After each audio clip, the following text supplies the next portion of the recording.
بسم اللہ الرحمن الرحیم سورۃ الفیل مکی ہے۔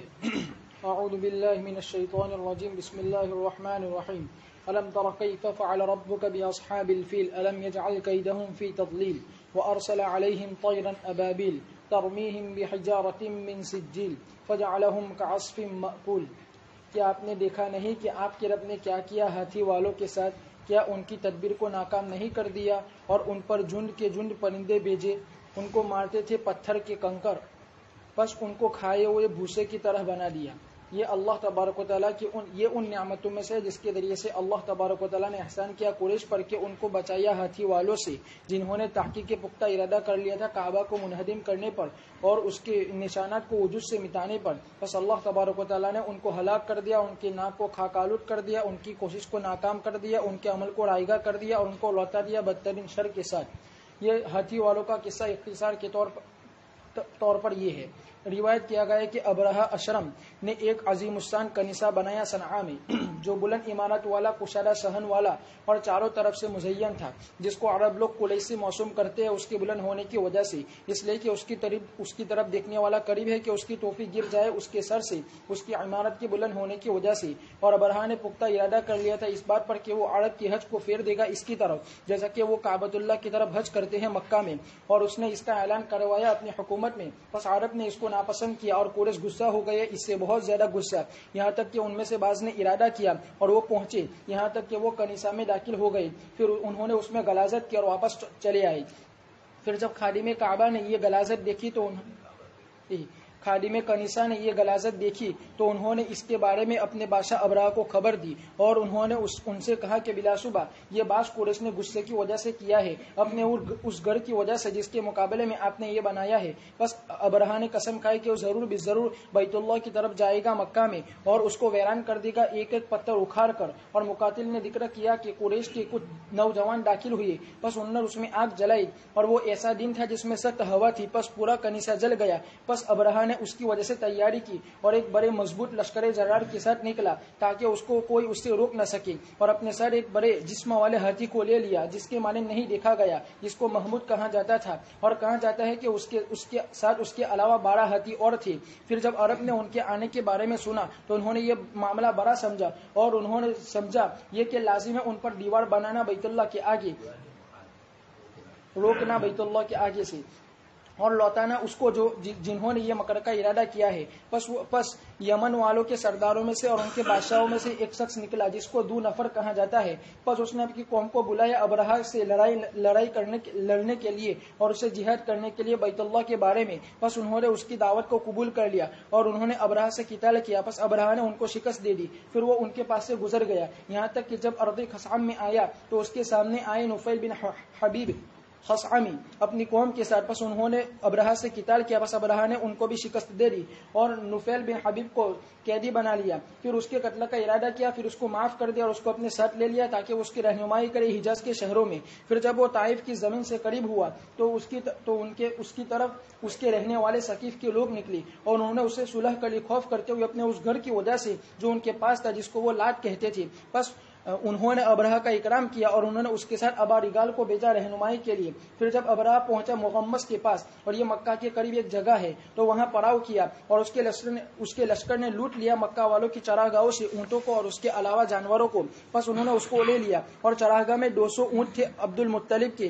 ابرہہ نے حناطہ حمیری کو بھیجا مکہ کی طرف اور اس کو حکم دیا یہ کہ وہ قریش کے سردار کو لے کر آئے اور بتلائے کہ بادشاہ نہیں آیا ہے تم سے قتال کرنے کے لیے مگر یہ کہ تم اس کو روکو بیت اللہ سے۔ پس حناطہ آیا، پس اس کو عبد المطلب بن ہاشم کے بارے میں بتلایا گیا اور اس نے عبد المطلب کو وہ ساری بات پہنچا دی جو ابرہہ نے اس سے کہی تھی۔ تو اس سے عبد المطلب نے کہا کہ خدا کی قسم ہم اس سے لڑائی کرنا نہیں چاہتے ہیں اور نہ ہمارے پاس اس سلسلے میں کوئی طاقت ہے، یہ اللہ تعالیٰ کا حرمت والا گھر ہے اور اس کے دوست ابراہیم علیہ السلام کا گھر ہے، پھر اگر وہ اس کی حفاظت کرے تو وہ اس کا گھر ہے اور اس کا حرم ہے، اور اگر وہ راستہ صاف کر دے اپنے درمیان اور ابرہہ کے درمیان تو خدا کی قسم ہمارے پاس اس سے بچاؤ کا کوئی راستہ نہیں ہے۔ تو اس سے حناطہ نے کہا کہ میرے ساتھ چلیے ابرہہ کے پاس، پس وہ ان کے ساتھ گئے۔ پھر جب ابرہہ نے ان کو دیکھا تو ان کا اکرام کیا، اور عبد المطلب بڑے وجیح اور خوش منظر تھے۔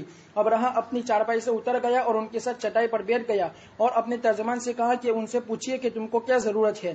تو ترجمان نے تو ترجمان سے کہا کہ بلا شبہ مجھے ضرورت یہ ہے کہ میرے بادشاہ میرے 200 اونٹوں کو لوٹا دے جو اس نے مجھ سے لے لیے ہیں۔ تو ابرہہ نے اپنے ترجمان سے کہا کہ ان سے کہے کہ البتہ تحقیق مجھے خوشی ہوئی تھی جس وقت کہ میں نے آپ کو دیکھا، پھر تحقیق میں بے رغبت ہو گیا آپ کے بارے میں جس وقت کہ آپ نے مجھ سے بات کی۔ کیا تم مجھ سے بات کرتے ہو 200 اونٹوں کے بارے میں جو میں نے تم سے لے لیے ہیں، اور تم اس گھر کا ذکر چھوڑ دیتے ہو جو تمہارا دن اور تمہارے آبا کا دن ہے؟ تحقیق میں آیا ہوں اس کو مہتمم کرنے کے لیے، تم سلسلے میں بات نہیں کرتے ہو مجھ سے؟ تو اس سے عبد المطلب نے کہا کہ بلا شبہ میں تو اونٹوں کا مالک ہوں اور بلا شبہ بیت کا بھی ایک مالک ہے، ان قریب وہ اس کی حفاظت کرے گا۔ تو اس نے کہا کہ نہیں، البتہ کوئی مجھے نہیں روک سکتا۔ تو اس نے کہا کہ تو جانے اور خدا جانے۔ اور کہا جاتا ہے کہ بلا شبہ عبد المطلب کے ساتھ عرب کے سرداروں میں سے ایک جماعت بھی گئی تھی، بس انہوں نے پیشکش کی ابرہہ کے سامنے تہامہ کے تہائی مال کی اس بات پر کہ وہ بیت اللہ سے واپس چلا جائے، بس ابرہہ نے ان کا انکار کر دیا اور ابرہہ نے عبد المطلب کے اونٹوں کو لوٹا دیا اور عبد المطلب قریش کے پاس واپس آئے۔ پھر ان کو حکم دیا نکل جانے کا مکہ سے اور پہاڑ کی چوٹیوں میں محفوظ ہو جانے کے بارے میں، خوف کرتے ہوئے ان پر لشکر کی تکلیف دینے سے۔ پھر عبد المطلب کھڑے ہوئے، پھر کعبہ کے دروازے کے کڑے کو پکڑ لیا اور ان کے ساتھ قریش کی ایک جماعت بھی کھڑی ہوئی۔ وہ اللہ تعالیٰ سے دعا کر رہے تھے اور مدد مانگ رہے تھے ابرہہ اور اس کے لشکر کے خلاف۔ بس عبد المطلب فرما رہے تھے اس حال میں کہ وہ کعبہ کے دروازے کے کڑے کو پکڑے ہوئے تھے، اللہم ان المرء یمنع رحلہ فامنع رحالک وانصر علی آل الصلیب وعابدیہ اليوم آلک لا یغلبن صلیبہم ومحالہم ابدا محالک۔ یا اللہ بلا شبہ انسان حفاظت کرتا ہے اپنے سواری کی، تو حفاظت کر اپنے حرم کی، اور تو مدد کر آل صلیب کے خلاف اور اس کی عبادت کرنے والوں کے خلاف، آج تیرے ماننے والوں کی ہرگز مغلوب نہ ہو جائے ان کا صلیب اور ان کی ہرگز غالب نہ ہو ان کا صلیب اور ان کی طاقت کبھی بھی تیری طاقت پر۔ پھر وہ نکلے پہاڑ کی چوٹیوں کی طرف، اور مقاتل نے ذکر کیا کہ بلا شبہ انہوں نے بیت اللہ کے پاس قلادہ پہنے ہوئے 100 اونٹوں کو چھوڑ دیا تھا تاکہ لشکر کے کچھ لوگ اس کو بغیر کسی حق کے لے لے، پھر اللہ تبارک و تعالیٰ انتقام لے ان سے۔ پھر جب صبح ہوئی تو ابرہہ نے تیاری کی مکہ میں داخل ہونے کے لیے اور اپنے لشکر کو تیار کیا۔ پھر جب ہاتھی کو مکہ کی سمت کیا تو وہ ہاتھی بیٹھ گیا اور نفیل بن حبیب تیزی سے چلا گیا یہاں تک کہ وہ پہاڑ پر چڑھ گیا، اور انہوں نے فیل کو مارا تاکہ وہ کھڑا ہو جائے، پس اس نے انکار کر دیا، پس انہوں نے اس کے سر میں مارا کلہاڑی جیسے چیز کے ذریعے سے، اور انہوں نے اپنے ڈنڈے کو داخل کیا اس کے گردن کی جگہ میں، پھر اس کے ذریعے سے اس کو کھینچا تاکہ وہ کھڑا ہو جائے، پھر بھی اس نے انکار کر دیا۔ پھر اس کا رخ کیا لوٹاتے ہوئے یمن کی طرف، پس وہ تیزی سے کھڑا ہو گیا اور اس کا رخ کیا تیزی سے دوڑنے لگا، اور انہوں نے اس کا رخ کیا شام کی طرف تو اس نے اسی طرح کیا، اور انہوں نے اس کا رخ کیا مشرق کی طرف تو بھی اسی طرح کیا، اور انہوں نے اس کا رخ کیا مکہ کی طرف تو پھر بیٹھ گیا۔ اور اللہ تبارک و تعالیٰ نے ان پر بھیجے سمندر سے پرندے ابابل اور بگلوں کی طرح، اور ہر پرندے کے اس میں سے ہر پرندے کے ساتھ 3 کنکر تھے جس کو وہ اٹھائے ہوئے تھے، ایک کنکر ان کی چونچ میں اور 2 کنکر ان کے پیروں میں، چنے اور مسور کی مانند، نہیں لگا ان میں سے کسی کو مگر وہ ہلاک ہو گیا، اور تمام کے تمام ہلاک نہیں ہوئے۔ اور نکلے وہ بھاگتے ہوئے اور وہ راستوں پر دوڑ رہے تھے اور پوچھ رہے تھے نفیل کے بارے میں تاکہ وہ ان کو بتلائیں راستوں کے بارے میں، اور یہ ہو گیا۔ اور نفیل پہاڑ کی چوٹی پر تھا قریش کے ساتھ، اور حجاز کے عرب دیکھ رہے تھے کہ اللہ تبارک و تعالیٰ نے کیا نازل کیا ہاتھی والوں پر عذاب میں سے، اور نفیل یہ شعر پڑھ رہا تھا، این المفر والالہ الطالب والاشرم المغلوب لیس الغالب، کہاں بھاگو گے اور معبود حالانکہ خدا تعاقب میں ہے اور اشرم مغلوب ہے کبھی غالب نہیں ہوگا۔ واقعی نے اپنے سند کے ذریعے سے ذکر کیا کہ بلا شبہ جب انہوں نے تیاری کے حرم میں داخل ہونے کے لیے اور ہاتھیوں کو تیار کیا، پھر وہ نہیں پھرتے تھے کسی سمت کی طرف بقیہ سمتوں میں سے مگر وہ اس میں چلا جاتا تھا۔ پھر جب انہوں نے اس کا رخ کیا حرم کی طرف تو بیٹھ گئے اور چلانے لگا، اور ابرہہ نے فیل کے انتظام کرنے والوں کو سوار کیا، اپنے ہاتھ پر سوار کیا، اور اس ابھرا اور اس نے اس کو جھرکا اور اس کو مارا تاکہ ہاتھی مجبور ہو جائے حرم میں داخل ہو جانے پر۔ اور عبد المطلب اور مکہ کے سرداروں کی ایک جماعت غار ہرا پر تھی، وہ دیکھ رہی تھی کہ حبشی لوگ کیا کر رہے ہیں اور کیا ان کے ساتھ پیش آ رہا ہے ہاتھیوں کے معاملے میں سے، اور ایک تعجب خیز چیز اور باعث حیرت چیز تھی۔ بس اس درمیان کہ وہ اسی طرح تھے کہ اچانک اللہ تبارک و تعالیٰ نے بھیجا ان پر طیران ابابیل، یعنی جھنڈ کے جھنڈ پرندے جو پیلے تھے کبوتر کے علاوہ، اور ان کے پیر سرخ تھے، کبوتر سے چھوٹے اور ان کے پیر سرخ تھے، اور ہر پرندے کے ساتھ 3 کنکر تھے، اور وہ آئے اور ان پر مدلانے لگے اور ان پتھر کو پھینک دیا ان پر، بس وہ ہلاک ہو گئی۔ حضرت عطا نے فرمایا کہ تمام کے تمام اس عذاب کی وجہ سے ایک ہی وقت میں سب پر عذاب نہیں آیا، بلکہ ان میں سے کچھ تیزی سے ہلاک ہوئی، اور ان میں سے کچھ وہ لوگ تھے کہ ان کے ایک ایک عضو گرنے لگے، اس حال میں کہ وہ بھاگ رہے تھے، اور ابرہہ بھی ان لوگوں میں سے تھا جن کا ایک ایک عضو گرنے لگا، یہاں تک کہ وہ شہر خصعم میں مر گیا، مقام خصعم میں مر گیا۔ ابن اسحاق نے فرمایا کہ پھر جب اللہ تبارک و تعالیٰ نے محمد صلی اللہ علیہ وسلم مبعوث فرمایا تو یہ بھی ان وعدوں میں سے ہے جس کے ذریعے سے اللہ تبارک و تعالیٰ نے قریش سے وعدہ کیا تھا، ان پر نعمتوں میں سے جو اللہ تبارک و تعالیٰ نے ان کو دی، یعنی ان سے حبشوں کے معاملے کو لوٹا دیا، ان کے حکم کو اور ان کی مدت کو باقی رکھنے کے لیے۔ بس فرمایا الم تر کیف فعل ربک باصحاب الفیل سے لے کر فجعلهم كعصف مأکول تک، باری تعالیٰ کا فرمان لإلاف قریش إلافهم رحلة الشتاء والصيف فليعبدوا رب هذا البيت الذي أطعمهم من جوع وآمنهم من خوف۔ ابن ہشام نے فرمایا ابابل یعنی جماعت، اور اب لوگ اس کو واحد استعمال نہیں کرتے ہیں۔ فرمایا کہ جہاں تک سجل کا تعلق ہے تو مجھے یونس نحوی نے بتلایا کہ بلا شبہ عرب کے یہاں مضبوط سخت چیز کو کہتے ہیں، اور عصف یہ کھیتی کا وہ پتا ہے جس کو کاٹا نہ گیا ہو، اور اس کا واحد عصفتن ہے۔ یہاں ان کا ذکر مکمل ہوا۔ ابن عباس امام ضحاک نے فرمایا کہ ابابل ان میں سے بعض کی بار آئی چلتے تھے۔ حسن بصری رحمۃ اللہ علیہ نے امام قتادہ نے فرمایا کہ ابابل بہت زیادہ تھی۔ امام مجاہد نے فرمایا کہ ابابل یعنی مختلف پے در پہ جماعت۔ ابن زید نے فرمایا کہ ابابل مختلف تھے، یہاں سے آتے تھے وہاں سے آتے تھے، ان کے پاس آئے ہر جگہ سے۔ حضرت اکرمہ نے فرمایا کہ یہ سب سے پرندے تھے جو نکلے سمندر سے، ان کے سر درندوں کے سروں کی طرح تھی۔ ابن عباس امام مجاہد سے روایت ہے کہ ابابل پرندہ اس پرندے کے معنی ہے جس کو عنقاء مغرب یعنی خیالی پر مغرب والے عنقا کہتے ہیں۔ عبید بن عمیر نے فرمایا کہ جب اللہ تبارک و تعالیٰ نے ارادہ کیا کہ وہ ہاتھیوں والوں کو ہلاک کرے تو ان پر پرندے بھیجے جو نکلے سمندر سے ابابل کی مانند، اور اس میں سے ہر پرندے 3 کنکر اٹھائے ہوئے تھے، 2 کنکر ان کے پیروں میں اور 1 کنکر ان کے چونچ میں تھا۔ فرمایا کہ پھر جب وہ آئے تو یہ ان کے سروں پر سب بستہ ہو گئے، پھر چلائے اور ڈال دیے وہ پتھر جو ان کے پیروں میں تھے اور جو ان کے چونچ میں تھے، بس نہیں لگا کسی آدمی کے سر پر مگر وہ اس کے پیچھے والے راہ سے نکل گیا، اور ان کے جسم میں سے کسی عضو پر نہیں پڑتا تھا مگر وہ دوسری جانب سے نکل جاتا تھا۔ اور اللہ تبارک و تعالیٰ نے بھیجی تیز ہوا، پھر پتھر گرائے، بس اس کی وجہ سے پتھر کے گرنے میں اور زیادہ اضافہ ہو گیا، بس وہ تمام کے تمام ہلاک ہو گئے۔ ابن عباس رحمۃ اللہ علیہ نے فرمایا حجارۃ من سجیل یعنی مٹی کے پتھر۔ باری تعالیٰ کا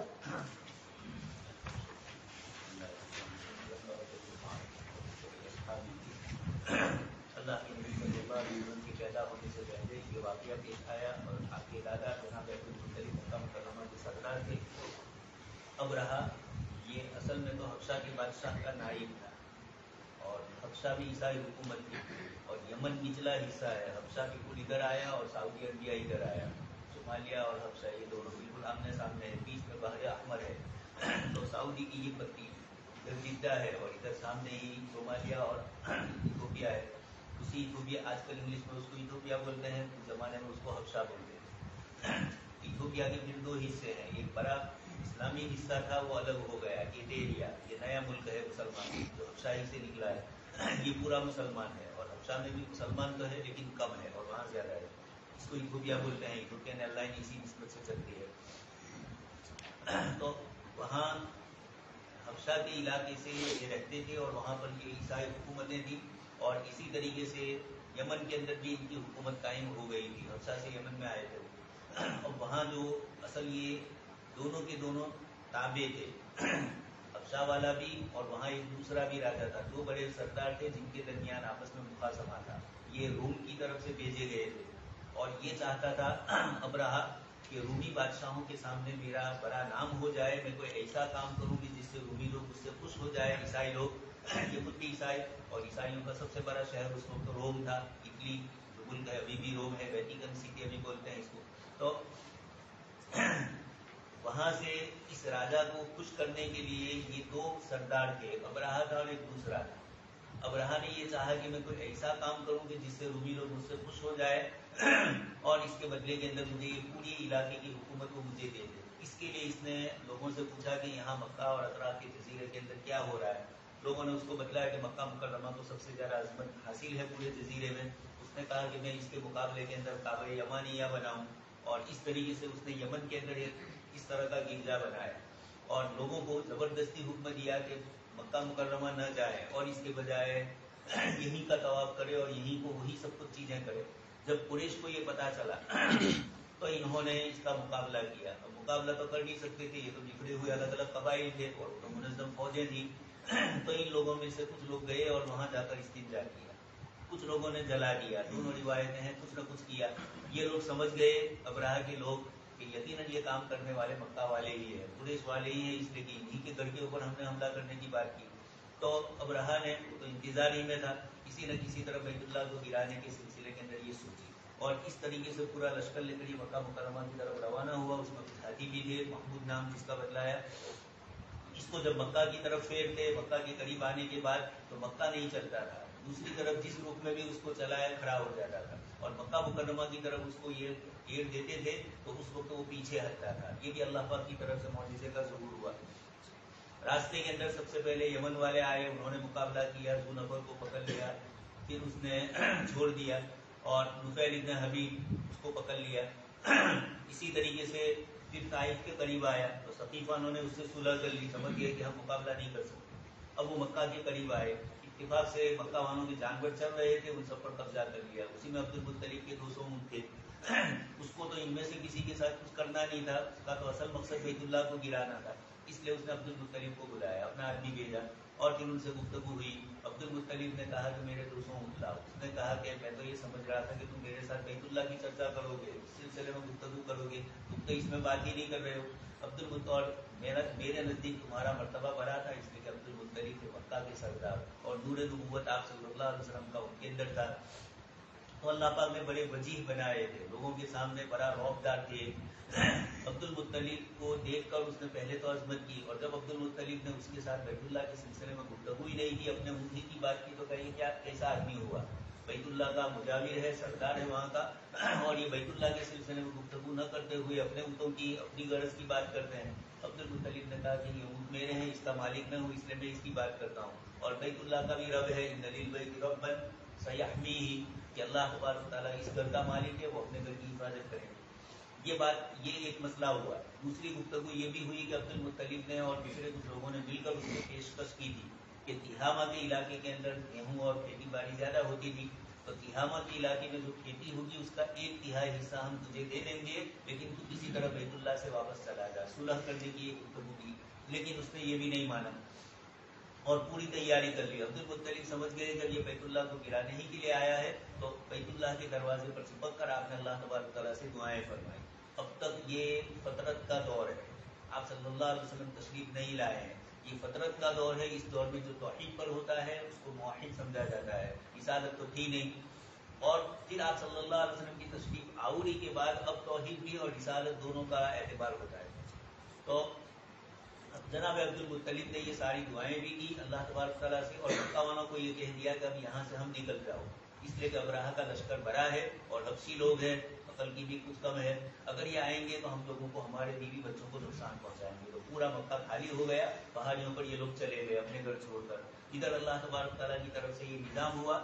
اچھا، نفیل نے بھی دیکھا، اس کو پکڑ لیا تھا اور وہ بھی عرب تھا، اس نے بھی کسی طرح جان چھڑا کر وہ بھی پہاڑی پر چلا گیا. اب یہ سب حضرات غار ہرا پر تشریف لے گئے اور وہاں سے دیکھ رہے ہیں کہ اللہ تبارک تعالیٰ ان کے ساتھ کیا معاملہ کرتے ہیں. اسی کو شاعر نے بھی فرمایا، این المفر والالہ تعالی، کہاں بھاگو گے، اللہ ہی کی طرف سے تمہارے اوپر پکڑ آ رہی ہے. اور اشرم سے مراد یہی ابرہہ اشرم. واقعی نے بھی اپنی سند سے اس قصے کو ذکر کیا، اوپر والا بھی دوسرے قصے بھی ذکر کیے. اللہ تبارک تعالیٰ کی طرف سے سمندر کے کنارے سے پرندے آئے، اور ایسے پرندے جن کو آج تک دیکھا نہیں تھا، اور ان کے منہ عجیب و غریب درندوں جیسے تھے. یہ اللہ تبارک تعالیٰ کی طرف سے تھا. اب یہ ابابیل جمع ہے، اور ابابیل سے کیا مراد ہے، اس لیے کہ ایسے پرندے جو انسانی آبادی میں اب تک تھے ہی نہیں، اس لیے ابابیل سے یا تو پرندے کی جنس مراد ہے، پرندے کا نام ہی ہے، یا یہ کہ چونکہ جن کے جن آئے تھے، اور ابابیل عربی میں کہا جاتا ہے بڑی جماعت کو. اس اعتبار سے عرب میں مشہور ہو گئے ابابیل، اور قرآن کریم نے بھی اس کے لیے یہی لفظ استعمال فرمایا. ان پرندوں نے اللہ تبارک تعالیٰ نے 3 کنکر ان کے ایک چونچ کے اندر اور 2 پیروں کے اندر رکھے، اور جس کو نشانہ بنانا تھا، نشانہ ان کا غلط نہیں ہوا، یہ اللہ کا عذاب تھا. تو گرتے پڑتے لوگوں کے بدن سے حزب کرتے گئے، اور اس طریقے سے سیدھے نہیں مر گئے، بلکہ اللہ تبارک تعالیٰ نے تکلیفیں اذیتوں کے ساتھ ان کو مارا. اب رہا بھی قسم کے علاقے میں جا کر وہ بھی گر پڑا، مر گیا. محمد ابن اسحاق نے فرمایا کہ پھر اس کے بعد اللہ تبارک تعالیٰ نے آپ صلی اللہ علیہ وسلم کو مبعوث فرمایا، تو قریش کو یہ بتلایا، الم تر کیف فعل ربک باصحاب الفیل، اللہ تبارک تعالیٰ نے ہاتھی والوں کے ساتھ کیا معاملہ کیا. الم یجعل کیدہم فی تضلیل، جو کچھ بکاری کر کے ابرہہ آیا تھا سب کو ہلاک کر دیا. وارسل علیہم طیرا ابابیل، اللہ نے پرندے بھیجے بحجارۃ من سجیل، کنکر، سخت کنکر ہو اس کو کہا جاتا ہے، مٹی میں جیسا ہمارے یہاں اینٹ پکائی جاتی ہے اس کو سجیل کہا جاتا ہے۔ فجعلہم کعصف معقول، اللہ تبارک تعالیٰ فرماتے ہیں کہ اس کو ہم نے کھایا ہوا چورا ہوتا ہے، جانور کھاتا ہے چورے چورا، انسان بھی کھاتا ہے تو اندر چورے چورا اسی طریقے سے جو بار ہوتی ہے اور اس کے اوپر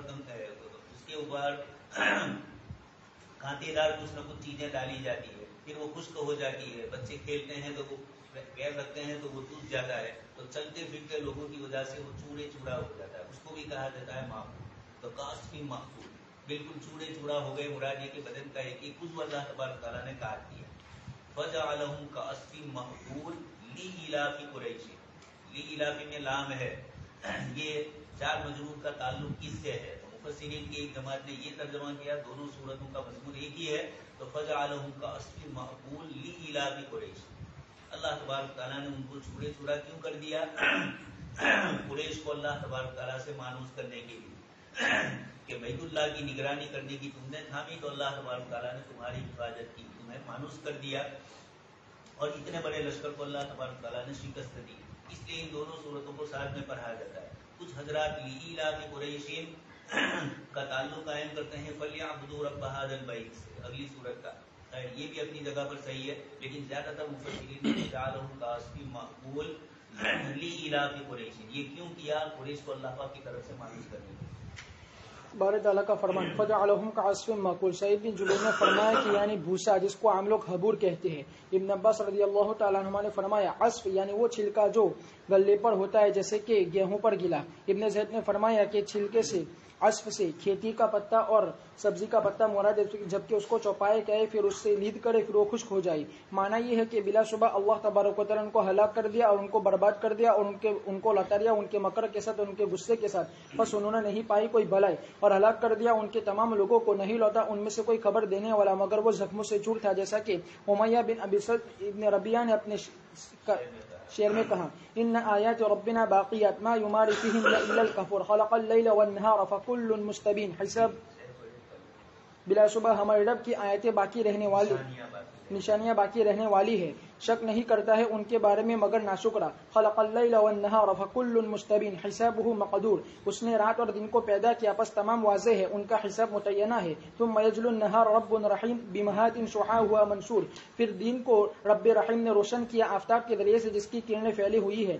حبس الفیل بالمغمس حتی صار یحبو کأنہ معقور، اس نے ہاتھی کو روک دیا مغمس میں یہاں تک کہ وہ مقام مغمس میں یہاں تک کہ وہ گھسیٹے ہوئے ہو گئے گویا کہ ان کے کچے کاٹ دیے گئے ہو۔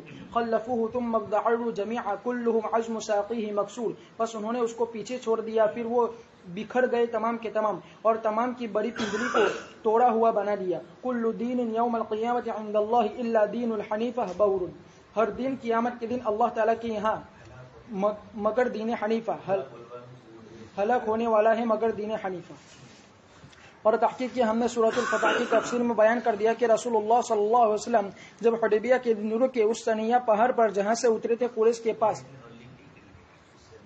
اس ثنیہ پر جہاں سے اترا جاتا ہے قریش پر، تو آپ کی اونٹنی رک گئی، پس آپ نے اس کو ڈانٹ ڈپٹ کی، پس وہ اڑی رہی تو صحابہ نے کہا کہ قصوہ اڑ گئی یعنی رک گئی، تو رسول اللہ صلی اللہ علیہ وسلم نے فرمایا کہ قصوہ اڑی نہیں ہے اور نہیں اس کی عادت میں سے ہے، لیکن اس کو روکائے ہاتھیوں کے روکنے والے نے۔ پھر فرمایا کہ قسم اس ذات کی جس کے قبضے میں میری جان ہے کہ میں مجھ سے نہیں طلب کریں، کوئی سوال نہیں کریں گے آج کسی حصے کے بارے میں جس میں وہ اللہ تعالیٰ کے حرمات کی تعظیم کریں گے، مگر ان سے میں اس کو قبول کر لوں گا۔ پھر آپ نے اونٹنی کو ڈانٹا تو وہ کھڑی ہو گئی۔ اور سیئن میں کہ رسول اللہ صلی اللہ علیہ وسلم نے فرمایا فتح مکہ کے دن کہ بلا شبہ اللہ تبارک و تعالیٰ نے روکا مکہ سے ہاتھی کو اور مسلط کیا اس پر اپنے رسول اور مؤمنوں کو، اور بلا شبہ تحقیق کہ اس کی حرمت لوٹ آئی ہے آج جیسا کہ اس کی حرمت گزشتہ کل تھی، چاہیے کہ پہنچا دے حاضر غیر حاضر کو۔ صحابہ غیر حاضر نہیں رہتے تھے، غائب رہتے تھے، غیر حاضر نہیں رہتے۔ وجعلہم کعصف معقول، اوپر پرندے کے متعلق بہت ساری الگ الگ چیزیں بتلائی تھی، اسی میں یہ فرما دیا کہ جیسے مغرب میں ان کا پرندہ ہوتا ہے، یہ بھی ایک پرندے کے متعلق خالی کہا جا رہا ہے، شرح تہذیب میں سن لیا ہوگا کہ ان کا ایک پرندہ تھا، اسی کو یہ لوگ کہتے ہیں کہ ڈائناسور تو شاید نہیں ہوگا، ڈائناسور نہ موبائل وہ تو بنائی ہوئی زمین پر کہیں ہے نہیں ہے، لیکن ان کا تصور ہے کہ کسی زمانے میں تھا، تو اب اسکیچ کر کے اس کو کسی طریقے سے بنا کر دنیا کے سامنے پیش کرنا. خیر یہ ان کا پرندہ تھا. اس کے متعلق آتا ہے کہ بچوں کو اچک کر لے جاتا تھا جنگلوں میں اور پہاڑوں کے اندر. تو جیسے آج کل بھی بہت سارے بڑے بڑے پرندے ہیں اور ان کے متعلق کیا آتا ہے کتے جیسے کو بکری جیسے جانور کو بھی اچک کر وہ لے جاتے ہیں پہاڑی پر اوپر سے نیچے پھینکتے ہیں اور اوپر جاتا ہے پھر کھا جاتے ہیں اس کو. تو چیل اور بعض اس قسم کے بڑے جانور آج بھی موجود ہیں. منگولیا کے علاقے میں مسلمان عمومی طور پر یہی کرتے ہیں اور اسی طرح عرب کے شاہ لوگ جن کی بھی دندے یہی ہے کھا پی کے پھرنا ہے شکار کرنا. اللہ کا شکر ہے کہ سعودی میں شکار کا علاقہ نہیں ہے ریگستان زیادہ ہے لیکن جہاں ہے وہاں پر یہ شکار کے لیے جاتے ہیں. بتلانا یہ ہے کہ یہ پرندہ مختلف اس کی تعمیرات کی گئی ہے. تو ان کا پرندے کے متعلق آتا ہے کہ اب وہ ان کا ہو چکا. ان کا مطلب وہ دھوئے زمین پر نہیں ہے. نام بھی اس کا ان کا اور اب ہو بھی گیا ان کا. وجعلهم كعصف مأكول. اللہ تبارک تعالیٰ نے چورے چورا کر دیا. اس کو بتلایا کہ چورے چورے سے کیا مراد کا جیسے گھاس چھوٹی ہوتی ہے اور اسی طرح درخت کے پتے خشک ہو جاتے ہیں اور چورے چورا ہو جاتے ہیں. اور اسی طریقے سے اللہ تبارک تعالیٰ نے جو اناج اور غلہ رکھا ہے اس کے اوپر جیسے گندے کے اندر ہے جواری کا دانہ, کنتی کے اندر بالی کے اندر ہے گیہوں کا دانہ, تو اوپر کا جو ہے اس کو بھوسا کہا جاتا ہے. ان آیات ربنا. چونکہ یہ واقعہ جب پیش آیا تو قریش کا ماتھا تھوڑا اونچا ہو گیا. عرب جزیرۃ العرب میں ان کا اکرام میں احترام ہوا کہ دیکھیے قریش کا دین سچا ہے. حالانکہ ان کا دین تو تھوڑا ہی باقی تھا, دین ابراہیمی پر یہ باقی نہیں گئے تھے, کفر اور شرک میں مبتلا ہوئے تھے. لیکن چونکہ اللہ پاک نے اپنے گھر کی حفاظت کی تو اس کے نتیجے میں قریش کا ماتھا بھی اللہ پاک نے تھوڑا اونچا کر دیا. اور اس کو اللہ پاک بطور انعام کے فرماتے ہیں کہ یہ ہم نے اس لیے کیا تھا تاکہ آنے والے نبی کا اکرام کر کے اللہ کی بات کو مان لو کہ جس قریش کی اللہ نے حفاظت کی ان کے گھر کی بھی حفاظت کی, اللہ کا گھر, لیکن نسبت تو قریشی کی طرف ہو رہی تھی. تو اب قریش کو چاہیے کہ جب اللہ اپنے نبی بھیجے تو جیسے یہ انعام کیا اس طرح یہ بھی اللہ پاک کا انعام ہے نبی کا بھیجنا. سورۃ قریش مکیہ. بسم اللہ الرحمن الرحیم. لإلاف قریش إلافهم رحلة الشتاء والصيف فليعبدوا رب هذا البيت الذي أطعمهم من جوع وآمنهم من خوف. قریش کو مانوس کرنے کے لیے اور ان کے سردی اور گرمی کے سفر سے مانوس کرنے کے لیے بس چاہیے کہ عبادت کرے اس گھر کے رب کی جس نے ان کو کھلایا بھوک میں اور ان کو امن دیا خوف سے. یہ سورت علیحدہ ہے اس سورت سے جو اس کے ماقبلہ مصحف امام میں صحابہ نے ان کے درمیان ایک سطر لکھی ہے بسم اللہ الرحمن الرحیم. اگرچہ یہ بھی متعلق ہے اس کے ماقبل والی سورت سے جیسا کہ اس کی صراحت کی ہے محمد ابن اسحاق اور عبد الرحمن بن زید نے, اس لیے کہ ان دونوں کے نزدیک معنی یہ ہے کہ ہم نے مکہ سے ہاتھی کو روکا اور ہم نے ہاتھی والوں کو ہلاک کر دیا. لإلاف قریش یعنی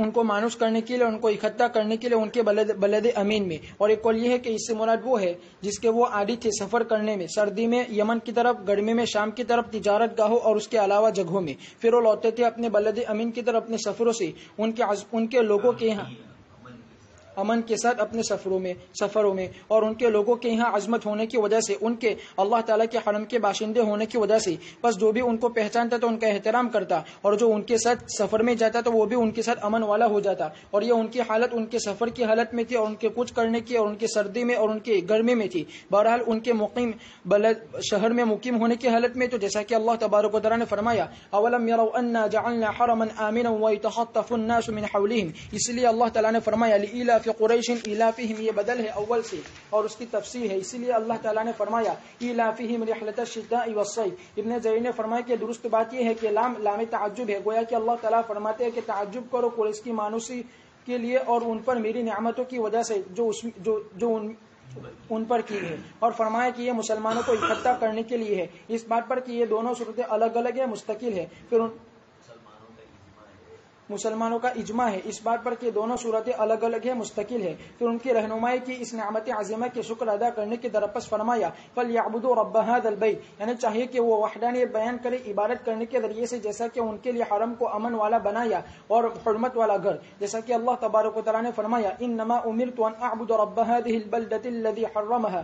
اور باری تعالیٰ کا فرمان الذي اطعمهم من جوع, یعنی وہ اس گھر کا رب ہے جس نے ان کو کھانا کھلایا وہی ہے جس نے ان کو کھانا کھلایا بھوک میں، وآمنہم من خوف، یعنی ان پر فضل کیا امن کے ذریعے سے اور رخصت کے ذریعے سے. بس چاہیے کہ وہ تنہا اسی کی عبادت کرے جو تنہا ہے، جس کا کوئی شریک نہیں، اور عبادت نہ کرے وہ اس کے علاوہ بت کی اور نہ کسی شریک کی اور نہ کسی مورتی کی. اسی لیے جو شخص اس حکم کو قبول کرے گا تو اللہ تعالیٰ جمع کرے گا اس کے لیے دنیاوی امن کو اور آخرت کے امن کو، اور جو شخص اس کی نافرمانی کرے گا تو اللہ تعالیٰ اسے ان دونوں نعمتوں کو چھین لے گا. جیسا کہ اللہ تبارک و تعالیٰ نے فرمایا، ضرب اللہ مثلا قرية كانت آمنة مطمئنة يأتيها رزقها رغدا من كل مكان فكفرت بأنعم الله فأذاقها الله لباس الجوع والخوف بما كانوا يصنعون. اسامہ بن زید سے روایت ہے کہ میں نے رسول اللہ صلی اللہ علیہ وسلم کو فرماتے ہوئے سنا، لإيلاف قريش إيلافهم رحلة الشتاء والصيف، کہ افسوس ہے قریش کی جماعت، تم عبادت کرو اس گھر کے رب کی جس نے تم کو کھانا کھلایا بھوک میں اور تم کو امن دیا خوف سے.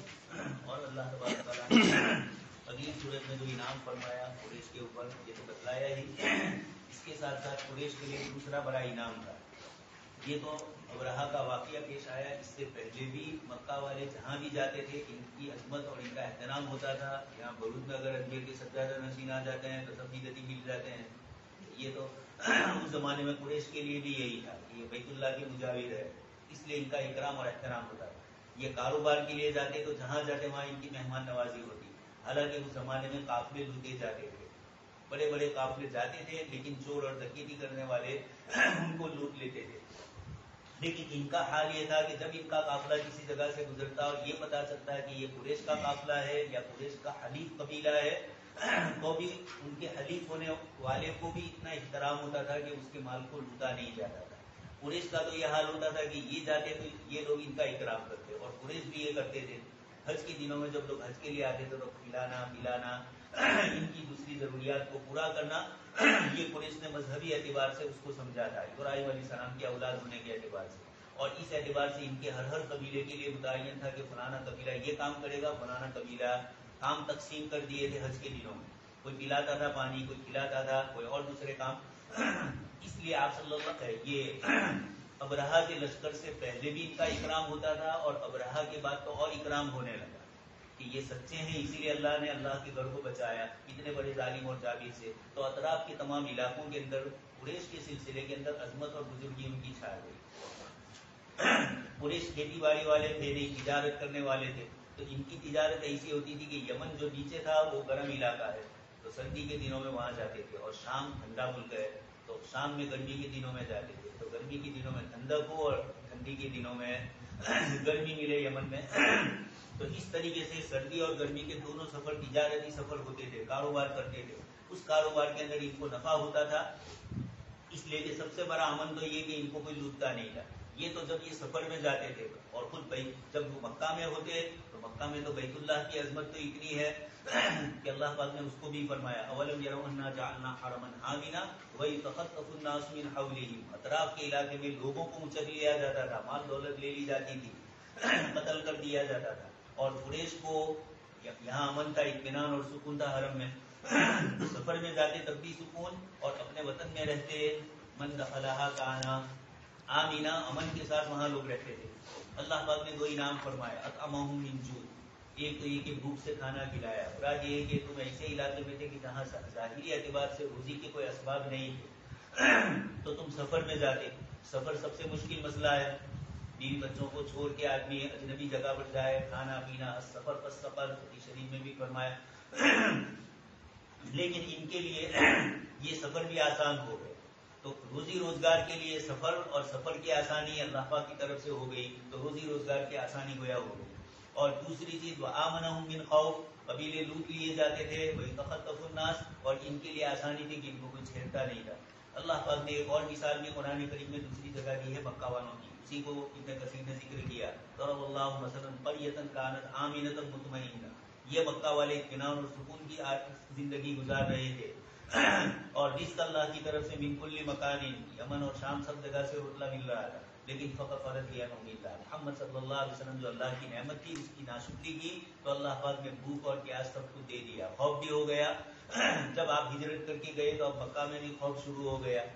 ایک تو اپنی آبادی کم ہونے کا، دوسرا اپنے رشتے دار وغیرہ سب اسلام والے کا چھوڑ کر مدینہ منورہ چلے گئے. پھر اسی پریشانی میں لڑنے کے لیے آتے رہے، اور پھر آپ صلی اللہ علیہ وسلم نے صلح حدیبیہ کے موقع پر فرما دیا کہ قریش کو لڑائی نے کمزور کر دیا ہے، کہ حضور نے اسے ہی فرمایا تھا، ان کی کمزوری معلوم ہو چکی تھی۔ سورۃ الماعون مکی ہے۔ بسم اللہ الرحمن الرحیم۔ معلوم یہ ہوا کہ جہاں روتلا آرام سے ملتا ہو وہاں اللہ کی دین کی طرف زیادہ متوجہ ہونا ہے، یہ نہیں کہ روتلا نہ ملے تو دین نہیں لینا ہے، لیکن روتلا ملے تو دین پر عمل زیادہ کرنا ہے۔ آرام اور سکون مل رہا ہے تو علم حاصل کرنا چاہیے۔ أرأيت الذي يكذب بالدين فذلك الذي يدع اليتيم ولا يحض على طعام المسكين فويل للمصلين الذين هم عن صلاتهم ساهون الذين هم يراءون ويمنعون الماعون۔ کیا آپ نے نہیں دیکھا اس آدمی کو جو جتلاتا ہے حساب کے دن کو؟ پس یہی وہ شخص ہے جو یتیم کو دھکے دیتا ہے اور ابھرتا نہیں ہے مسکینوں کو کھانا کھلانے پر۔ ہلاکت ہے ان نماز پڑھنے والوں کے لیے جو اپنی نماز سے غفلت برتنے والے ہیں، وہ لوگ جو ریاکاری کرنے والے ہیں اور معمولی چیز کو بھی دینے سے منع کرتے ہیں۔ اللہ تبارک و تعالیٰ فرماتے ہیں ارأیت، یعنی اے محمد صلی اللہ علیہ وسلم، الذی یکذب بالدین، یعنی معاد کے جزا کے اور ثواب کے دن کو، فذلک الذی یدع الیتیم، یعنی یہی وہ آدمی ہے جو یتیموں پر سختی کرتا ہے، ان کو کھانا نہیں کھلاتا ہے اور ان سے اچھا سلوک نہیں کرتا ہے۔ ولا يحض على طعام المسکین، ایسا ہی ہے جیسے بار تعالیٰ کا یہ فرمان ولا تحاضون على طعام المسکین۔ پھر اللہ تعالیٰ نے فرمایا فویل للمصلین الذین هم عن صلاتهم ساہون۔ ابن عباس رضی اللہ تعالیٰ نے فرمایا کہ یعنی وہ منافقین جو نماز پڑھتے تھے ظاہر میں اور نماز نہیں پڑھتے تھے اندر سے، اس لیے اللہ تبارک و تعالیٰ نے فرمایا للمصلین، کہ جو وہ لوگ جو اہل نماز میں سے ہے، پھر وہ لوگ اس سے غفلت برتنے والے ہیں، یا تو بالکل یا اس کے نہ پڑھنے سے، یا تو اس سے اس کا وقت گزر جاتا ہے،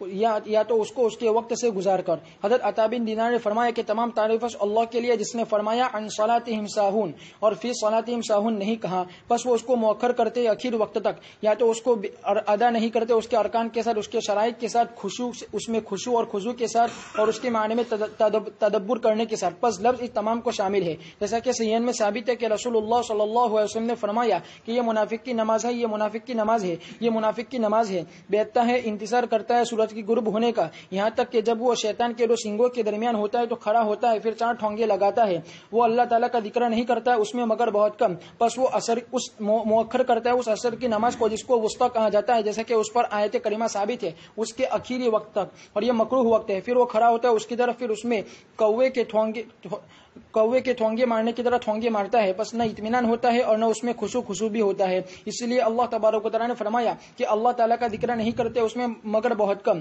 اور ہو سکتا ہے کہ بلا شبہ اس نے ان کو ابھارا ہو اس کی طرف کھڑے ہونے پر لوگوں کی ریاکاری میں، نہ کہ اللہ لوگوں کو دکھلاوے کے لیے، نہ کہ اللہ تعالیٰ کی رضامندی حاصل کرنے کے لیے، بس یہ ایسا ہی ہے جیسا کہ انہوں نے بالکل نماز نہ پڑھی ہو۔ اللہ تبارک و تعالیٰ نے فرمایا ان المنافقین یخادعون اللہ وهو خادعهم واذا قاموا الى الصلاة قاموا كسالى يراؤون الناس ولا يذكرون اللہ الا قلیلا، اور اللہ تعالیٰ نے یہاں فرمایا الذین هم یراؤون۔ امام طبرانی نے ابن عباس رضی اللہ تعالیٰ عنہما سے روایت کرتے ہوئے فرمایا کہ نبی کریم صلی اللہ علیہ وسلم نے فرمایا کہ بلا شبہ جہنم میں البتہ ایک وادی ہے، جہنم پناہ مانگتی ہے اس وادی سے ہر دن میں 400 مرتبہ۔ یہ تیار کیا، اس وادی کو تیار کیا گیا ہے دکھلا امت محمدیہ کے ریاکاروں کے لیے جو اللہ تعالیٰ کی کتاب کو اٹھانے والے ہیں اور تصدیق کرنے والے ہیں اللہ تعالیٰ کی ذات کے علاوہ میں، اور حج کرنے والے ہیں بیت اللہ کی طرف، اور اللہ تعالیٰ کے راستے میں نکلنے والے ہیں جہاد کے لیے۔ امام احمد نے عمر بن مرہ سے روایت کرتے ہوئے فرمایا کہ ہم بیٹھے ہوئے تھے ابو عبیدہ کے پاس، بس انہوں نے ریا کا ذکر کیا تو کہا تو بس ایک لوگوں نے ریاکاری کا ذکر کیا تو ایک آدمی تو یزید نام کے شخص ابو یزید نام کے شخص نے کہا کہ میں نے عبداللہ بن عمر کو فرماتے ہوئے سنا ہے کہ رسول اللہ صلی اللہ علیہ وسلم نے فرمایا کہ جو لوگوں کو سنائے گا اپنے عمل کے ذریعے سے تو اللہ تعالیٰ اس کو اپنے مخلوق کے سنانے والوں کو سنا دے گا اور اس کو حقیر اور ذلیل کر دے گا، اور یہ ان چیزوں میں سے ہے جس کے ساتھ باری تعالیٰ کا یہ فرمان متعلق ہوتا ہے الذین هم یراؤون، یعنی جو شخص عمل کرے اللہ تعالیٰ کے لیے پھر اس پر لوگ مطلع ہو جائے، پھر اس کو یہ بات اچھی لگے تو یہ ریا میں شمار نہیں کیا جائے گا۔ اس حدیث کی وجہ سے جس کو روایت کیا گیا ابو ہریرہ رضی اللہ تعالیٰ عنہ سے فرمایا کہ میں نماز پڑھ رہا تھا، بس میرے پاس ایک شخص آیا، بس مجھے اچھا لگا یہ، بس میں نے اس کا ذکر کیا رسول اللہ صلی اللہ علیہ وسلم سے، تو آپ نے فرمایا کہ تمہارے لیے 2 اجر لکھے جائیں گے، ایک پوشیدگی کا اجر اور دوسرا علانیہ کا اجر۔ اور انہی سے ایک روایت میں ہے کہ ایک شخص نے کہا اے اللہ کے رسول صلی اللہ علیہ وسلم، آدمی کوئی عمل کرتا ہے وہ اس کو چھپاتا ہے، پھر جب اس پر اس کو چھپاتا ہے، پھر جب اس پر کوئی مطلع ہو جاتا ہے تو یہ اس کو اچھا لگتا ہے. تو فرمایا رسول اللہ صلی اللہ علیہ وسلم نے کہ اس کے لیے 2 اجر ہے، ایک تو چھپانے کا اجر اور ایک علانیہ کا اجر ہے. صاحب بن ابی وقاص سے روایت ہے کہ میں نے رسول اللہ صلی اللہ علیہ وسلم کو الذین هم عن صلاتهم کے ساہون کے بارے میں پوچھا تو فرمایا یہ وہ لوگ ہیں جو نماز کو مؤخر کرتے ہیں اس کے وقت سے. میں نے کہا کہ نماز کو مؤخر کرنا اس کے وقت سے احتمال رکھتا ہے کہ اس کو بالکل لیا چھوڑ دی، اور احتمال رکھتا ہے کہ ان کی نماز اس کے شرعی وقت کے بعد ہو، یا تو اس کا مؤخر کرنا اول وقت سے، اس کو اول وقت سے تاخیر کر کے.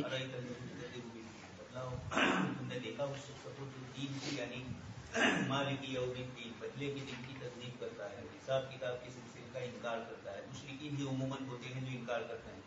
آگے فرمائے فذلک الذی یدعو الیتیم، یتیم کو بھی دھکا دیتا ہے. ایک طرف اللہ کے حقوق میں یہ حال ہے، دوسری طرف بندوں کے حقوق میں بھی اس کا یہ مسئلہ ہے. ولا یحض علی طعام المسکین، اور لوگوں کو کھلانے پر ابھارتا نہیں ہے، ابھارتا دوسروں کو نہیں ہے. اس کا مطلب یہ کہ خود بھی نہیں کرتا، دوسروں کو بھی نہیں کرنے دیتا. فویل للمصلین، یہ تو اوپر والی جو نشانیاں ہیں عمومی طور پر مفسرین نے ابو جہل کے لیے اس کو ذکر کیا ہے، لیکن آگے اس کے بعد والی جو ہے فویل للمصلین الذین هم عن صلاتهم ساہون، اس میں عمومی معنی ہے، منافق بھی شامل، مومن بھی شامل. مومن تو بھول کی وجہ سے یا نیت کے استحضار نہ ہونے کی وجہ سے، نیت کے بدلنے سے، اور منافق حقیقت میں مومن ہے ہی نہیں، وہ تو مسلمانوں کو دکھلانے کے لیے مسجد میں آ رہا ہے، تو اب یہ اس میں شامل ہو گیا. آگے یہ ذکر کیا الذین هم عن صلاتهم ساہون، اپنی نمازوں سے غافل ہے. فی صلاتهم نہیں فرمایا، حالانکہ ہم تو فی صلاتهم بھی ہے، لیکن اللہ تبارک تعالیٰ نے فرمایا کہ مومن کی شان یہ نہیں ہوتی کہ نماز کے اندر وہ غفلت کرے. نماز سے پہلے غفلت کر سکتا ہے کہ نماز دیر سے پڑھے، وقت گزر جائے، یا صحیح سنت کے مطابق جو نماز ادا کرنا ہے، تعدیل ارکان وجوب جو ہے ادا کرنا ہے، اس طرح نہ کرے جلدی جلدی جسے کبا چونچ مارتا ہے اس طریقے سے جلدی جلدی سجدے نہ کرے. یہ ساری چیزیں الذین هم عن صلاتهم ساہون میں شامل ہیں. ان آیات کی روشنی کے اندر منافقین کی نماز اصل تو ذکر کی تھی، لیکن اس کے ذکر کے اندر کتاب اللہ نے جو فرما دیا الذین هم یراؤون، جو دکھلاوا کرتے ہیں. مومن میں بھی کبھی کبھار ایسا ہوتا ہے. اس کی مختلف شکلیں ہیں. ابھی مقاصد شریعت کتاب پوری ہوئی، پوری ہونے سے پہلے یہی بحث پوری اس کے اندر تھی کہ کن کن نیتوں کے ساتھ آدمی عمل کرتا ہے. کوئی عمل شروع کرے اس وقت ہی اس کے اندر ریاکاری آ جائے، کبھی عمل شروع کرنے کے بعد ریاکاری آئے، کبھی عمل بالکل شروع ہو رہا ہے اور ریاکاری آ گئی، کبھی 1-2 رکعتیں پڑھ لی پھر ریاکاری آئی. پھر کچھ عبادتیں وہ ہیں کہ جو مختلف وقت کے ساتھ ہے. مثلا روزہ ہے، پورا 10-12 گھنٹے کا روزہ لگے گا. نماز اتنی لمبی نہیں ہے، تھوڑی سی ہے. پھر یہ کہ یہ دکھلاوا قصداً و عملاً نہیں تھا، اتفاق سے کسی نے دیکھ لیا اور اس کو پسند آ گیا. جیسا ابو ہریرہ فرما رہے ہیں کہ میں نوافل پڑھ رہا ہوں اور کوئی دیکھ رہا ہے مجھے. یہ گفتگو سب نوافل میں ہے. فرائض میں کوئی آپ کو دیکھے یا نہ دیکھے پڑھنی ہے آپ کو. اس لیے نیتوں کا استحضار کیا جائے. اور علماء خاص کر کے یہاں 2 جماعتیں ہیں، اللہ کے علاوہ غیر کی نیت ذرا بھی شائبہ ہوا تو صوفیاء کرام کی ایک جماعت بالکل انکار کر دیتی ہے کہ نماز ادا ہی نہیں ہوگی. لیکن امام غزالی رحمۃ اللہ علیہ اور احناف کی بھی کئی علماء ہے، یہ حضرات کہتے ہیں کہ مفتی کو جب پوچھیں گے تو یہ کہہ دے گا کہ نماز ہو گئی. فیما بینہ و بین اللہ کیا مسئلہ ہے، یہ ایک اپنی جگہ پر ہے. تو یہاں نمازوں میں سستی اور غفلت برتنے والوں کے سلسلے میں اشارے فرمائے اور اسی میں ریاکاری بھی آ گئی. ایک آدمی نماز ہی، اس لیے اس کو علماء نے فرمایا کہ جب تک وہ آدمی ہے خشوع خضوع سے نماز پڑھے، یہ نہیں کہ پچی وہ چالا کرے، نماز بھی پوری نہ کرے. خیر نماز پوری کرے نہ کرے، لیکن اب عبادت میں اس کو وہ لذت نہیں آ رہی ہے، تو اس سے یہ دلیل ہے کہ ریاکاری. تو قیامت کے دن یہی کہا جائے گا کہ جس کے لیے عبادت کی تھی وہیں سے ثواب لے لو، اور وہ دے نہیں سکے گا. والماعون، اور وہ روکتے ہیں معاون سے بھی. آ رہی ہے تفسیر. باری تعالیٰ کا فرمان ہے وَيَمْنَعُونَ الْمَاعُونَ، یعنی نہ تو اپنے رب کی انہوں نے اچھی طریقے سے عبادت کی اور نہ اس کے مخلوق کے ساتھ اچھی طرح سلوک کیا، یہاں تک کہ نہ عاریت میں اور نہ عاریت کے طور پر جس کے ذریعے سے فائدہ اٹھایا جائے اس کی، جس کے باقی رہنے کے ساتھ، اور اس چیز کے اس کے پاس لوٹ. یہی ہوتا ہے کہ آپ اپنی کوئی چیز کسی کو استعمال کے لیے دے رہے ہیں، چیز آپ کے پاس واپس آئے گی، 1-2 دن اس کے پاس رہی، وہ اس سے نفع اٹھائے گا. وہ عربی شعبے میں ضروری حضوری کے اندر ہبا کس کو کہتے ہیں، بے کس کو کہتے ہیں، وقف کس کو کہتے ہیں، 4 چیزیں الگ الگ ہیں. اور اس کے ان کی طرف واپس لوٹ آنے کے ساتھ. پس یہ لوگ البتہ زکوٰۃ کو روکا اور دوسرے مختلف قسم، اور ایک اس کے مقابلے کے اندر آتا ہے اجارے کے اندر آپ کہیں سے لے کر کوئی چیز کرائے پر دیتے ہیں، اور اعارہ کے اندر آپ عاریت کے طور پر دیتے ہیں، دونوں میں مفہوم ایک ہی ہے، اجارے میں بھی چیز سے نفع اٹھایا جاتا ہے، مالک نہیں ہوتا. اسی طریقے سے اعارہ میں بھی یا استعارہ میں بھی آپ چیز سے نفع اٹھاتے ہیں، مالک تو اصل ہی رہا. تو ان لوگوں نے بے اور ایک ہیبا، بے کے اندر بھی چیز کا مالک بنایا جاتا ہے، ہیبا میں بھی، لیکن بے میں پیسوں کے ذریعے اور ہیبا کے اندر بغیر پیسوں. تو ان لوگوں نے البتہ زکوٰۃ ادا نہیں کی اور نہ مختلف قسم کی عبادت جو بہتر ہے اور پھر جو اس سے بہتر ہے. اور تحقیق امام مجاہد نے فرمایا الماعون یعنی زکوٰۃ. حسن بصری رحمۃ اللہ علیہ نے فرمایا کہ اگر نماز پڑھے دکھلاوے کے لیے اور اگر وہ اس سے نکل جائے تو اس کو فوت ہو جائے تو اس کو افسوس بھی نہ ہو اور اپنے مال کی زکوٰۃ کو روکے. اور ایک روایت میں ہے کہ اپنے مال کے صدقے کو. زید بن اسلم نے فرمایا کہ یہ منافقین ہیں جو نماز ظاہر کرتے ہیں پس اس کو پڑھتے ہیں اور زکوٰۃ کو پوشیدہ رکھتے ہیں تو اس کو زکوٰۃ پوشیدہ ہے تو اس سے انکار کرتے ہیں. ابن مسعود سے معاون کے بارے میں پوچھا گیا تو فرمایا کہ یہ وہ چیزیں ہیں جو آپس میں لوگ لیتے رہتے ہیں، فاورے میں سے، ڈیگچی میں سے، ڈول میں سے اور اس کے مانند. ابن جریر نے فرمایا عبداللہ رضی اللہ تعالیٰ سے روایت کرتے ہوئے کہ ہم محمد صلی اللہ علیہ وسلم کے صحابہ باتیں کرتے تھے کہ معاون سے ڈول، فاورے اور ڈیگچی وغیرہ مراد ہے جس سے کوئی بے نیاز نہیں ہے. اور امام نسائی کی روایت میں عبداللہ رضی اللہ تعالیٰ سے کہ ہر نیکی کرنا صدقہ ہے اور ہم معاون کو سمجھتے تھے رسول اللہ صلی اللہ علیہ وسلم کے زمانے میں ڈول اور ڈیگچی وغیرہ کو عاریت پر دینا. ابن عباس رضی اللہ تعالیٰ عنہ سے روایت ہے وَيَمْنَعُونَ الْمَاعُونَ یعنی گھر کا سامان. اسی طرح امام مجاہد امام نقی نے فرمایا کہ بلا شبہ عاریت سامانوں کی عاریت دینا ہے. اور تحقیق کے علماء نے اختلاف کیا اس سلسلے میں. بس ان میں سے کچھ حضرت نے فرمایا کہ وہ زکوٰۃ کو روکتے تھے اور ان میں سے کچھ حضرت نے فرمایا کہ وہ عبادت کرنے سے روکتے تھے اور ان میں سے کچھ حضرت نے فرمایا کہ وہ عاریت پر دینے سے روکتے تھے. حضرت علی رضی اللہ تعالیٰ عنہ سے روایت ہے کہ معاون لوگوں کو فاورہ، ڈیگچی، ڈول نہیں دینا ہے. حضرت اکرمہ نے فرمایا کہ معاون کی اصل مال کی زکوٰۃ ہے اور اس کی ادنا چیز چھلنی، ڈول اور سوئی وغیرہ ہے. اور یہ بات جو ابن جریر نے فرمائی، جو اکرمہ نے فرمائی اچھی ہے اس لیے کہ یہ تمام اقوال کو شامل ہے اور تمام کے تمام ایک ہی معنی کی طرف لوٹتے ہیں. اور یہ تعاون کا چھوڑ دینا ہے مال کے ذریعے سے یا منفعت کے ذریعے سے، اسی لیے حدیث میں آیا ہے کہ ہر نیکی صدقہ ہے. الماعون کی تفسیر میں علماء کا اختلاف ہوا کہ معاون کس چیز کو کہا جاتا ہے جس سے منافقین دوسروں کو روکتے ہیں. کچھ حضرات نے فرمایا کہ اس سے مراد زکوٰۃ ہے، زکوٰۃ نہیں دیتے ہیں. کچھ حضرات نے فرمایا کہ دوسرے نفلی صدقات جو دینے ہیں وہ نہیں دیتے ہیں. معاون کی تفسیر یہ دونوں چیزیں ہیں، لیکن اخیر میں جو ایک تفسیر فرمائی وہ سب سے اچھی ہے کہ زکوٰۃ نہ دینا یہ معاون کا سب سے اوپری درجہ ہے، اعلیٰ درجہ. اعلیٰ سے مطلب اعلیٰ یہاں نہیں، سب سے گھٹیا کہ زکوٰۃ بھی نہیں دے رہا ہے. اور معاون کا کم سے کم درجہ یہ کہ گھروں میں جو چھوٹی موٹی چیزیں ہوتی ہے دوسرے مانگتے ہیں اڑوسی پڑوسی، وہ بھی نہ دی جائے. لیکن کچھ لوگوں کا عادت ہوتی ہے، ہمارے ساتھ کچھ ساتھی تھے، کبھی بھی انہوں نے توالیا خریدا ہی نہیں، کبھی بھی بالٹی لائے ہی نہیں دوسرے کی بالٹی سے. تو یہ بھی وَيَمْنَعُونَ الْمَاعُونَ ہی بولتے رہے. انہوں نے کہا آپ کے لیے بھی آئے تھے، صرف ہم لوگوں کے لیے نہیں کہ وَيَمْنَعُونَ الْمَاعُونَ. تو یہ اس طرح کرتے ہیں. ایک اور جماعت کی بروزی لے کی ہمارے ساتھ، وہ وکال پارٹی تھی، ان کے پاس کوئی برتن ہمارا چلا گیا تبھی واپس آتا نہیں.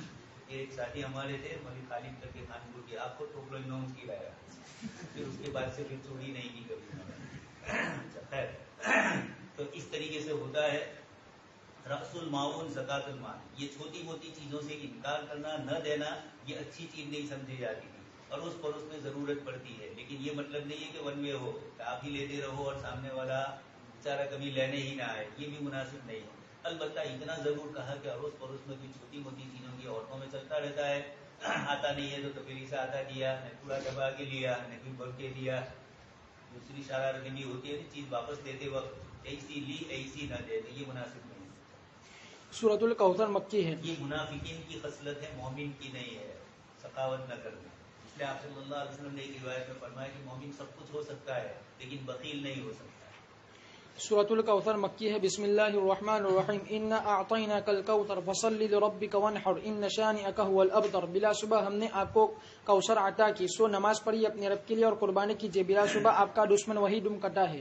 امام مسلم نے انس بن مالک رضی اللہ تعالیٰ عنہ سے روایت کرتے ہوئے فرمایا کہ اس درمیان کے رسول اللہ صلی اللہ علیہ وسلم ہمارے درمیان تھے مسجد میں کہ اچانک آپ پر غنودگی طاری ہو گئی. پھر آپ نے اپنا سر اٹھایا مسکراتے ہوئے. ہم نے عرض کیا آپ کو کس چیز نے ہنسایا؟ یہ اللہ کے رسول صلی اللہ علیہ علیہ وسلم، تو فرمایا کہ البتہ تحقیق کے میرے اوپر ابھی ایک سورت نازل ہوئی ہے. پھر آپ نے پڑھا بسم اللہ الرحمن الرحیم انا اعطیناک الکوثر فصل لربک وانحر ان شانئک هو الابتر. پھر فرمایا کہ تم جانتے ہو کہ کوثر کیا ہے؟ ہم نے عرض کیا کہ اللہ اور اس کے رسول بہتر جانتے ہیں. فرمایا کہ بلا شبہ ایک نہر جنت میں، اور اللہ تعالی میرے رب نے اس کا مجھ سے وعدہ کیا ہے جس پر خیر کثیر ہے، اور یہ ایسی حوض ہے کہ اس پر میری امت آئے گی قیامت کے دن. اس کے برتن ستاروں کی تعداد کے بقدر ہے، آسمان کے ستاروں کی تعداد کے بقدر ہے. بس ان سے کچھ بندوں کو ہٹایا جائے گا تو میں کہوں گا اے میرے رب بلا شبہ یہ تو میری امت میں سے ہے. تو اللہ تبارک و تعالیٰ فرمائیں گے کہ بلا شبہ آپ کو معلوم نہیں ہے کہ انہوں نے آپ کے بعد کیا کیا چیزیں گڑھی ہے. اور تحقیق کے قرآن کی ایک جماعت نے استدلال کے اس بات پر کہ یہ سورت مدنی ہے. بہرحال باری تعالیٰ کا فرمان انا اعطیناک الکوثر، بس تحقیق کے اس حدیث میں گزر چکا کہ وہ ایک نہر جنت میں. اور تحقیق امام احمد نے انس رضی اللہ تعالیٰ سے روایت کرتے ہوئے فرمایا کہ انہوں نے اس آیت کریمہ کو پڑھا انا اعطیناک الکوثر. فرمایا کہ رسول اللہ صلی اللہ علیہ وسلم نے فرمایا کہ مجھے کوثر عطا کی گئی. بس یہ ایسی نہر ہے جو بہہ رہی ہے اور یہ کھدی ہوئی زمین میں نہیں ہے، اور اس کے دونوں کنارے موتی کے خیمے کی طرح ہے. بس میں نے اس کی مٹی کو اپنے ہاتھ کے ذریعے سے مارا تو اچانک وہ خالص مشک تھی اور اس کے کنکر موتی کے ہے. انس بن مالک رضی اللہ تعالیٰ عنہ سے روایت ہے کہ جب نبی کریم صلی اللہ علیہ وسلم کو آسمان کی طرف معراج کرائی گئی تو آپ نے فرمایا کہ میں آیا ایک ایسی نہر پر جس کے کنارے موتی کے خیمے، جوفدار موتی کے خیمے کی طرح تھے. میں نے کہا اے جبرائیل یہ کیا ہے؟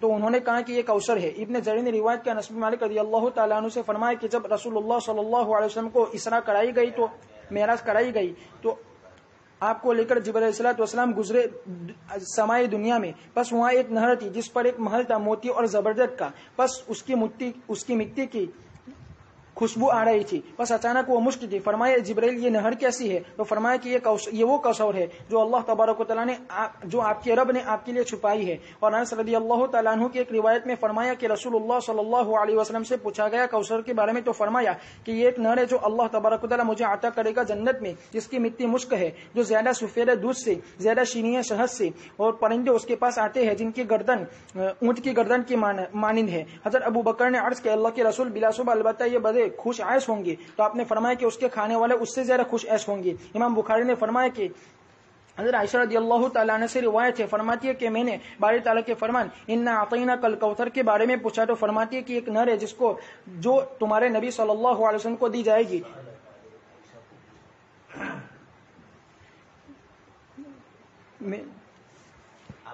جو آپ صلی اللہ علیہ وسلم سے انا اعطیناک الکوثر کے بارے میں تو فرماتی ہے کہ یہ ایک نہر ہے جو تمہارے نبی صلی اللہ علیہ وسلم کو دی جائے گی، جس کے دونوں کنارے جوفدار موتی کے ہے اور اس کے برتن ستاروں کے تعداد کے بقدر ہے. حضرت عائشہ رضی اللہ تعالیٰ عنہ سے روایت فرماتے کہ کوثر ایک نہر جنت میں جس کے دونوں کنارے جوفدار موتی کے ہے. اسرائیل نے فرمایا کہ ایک نہر جنت میں جس پر برتن ہے آسمان کے ستاروں کی تعداد کے بقدر ہے.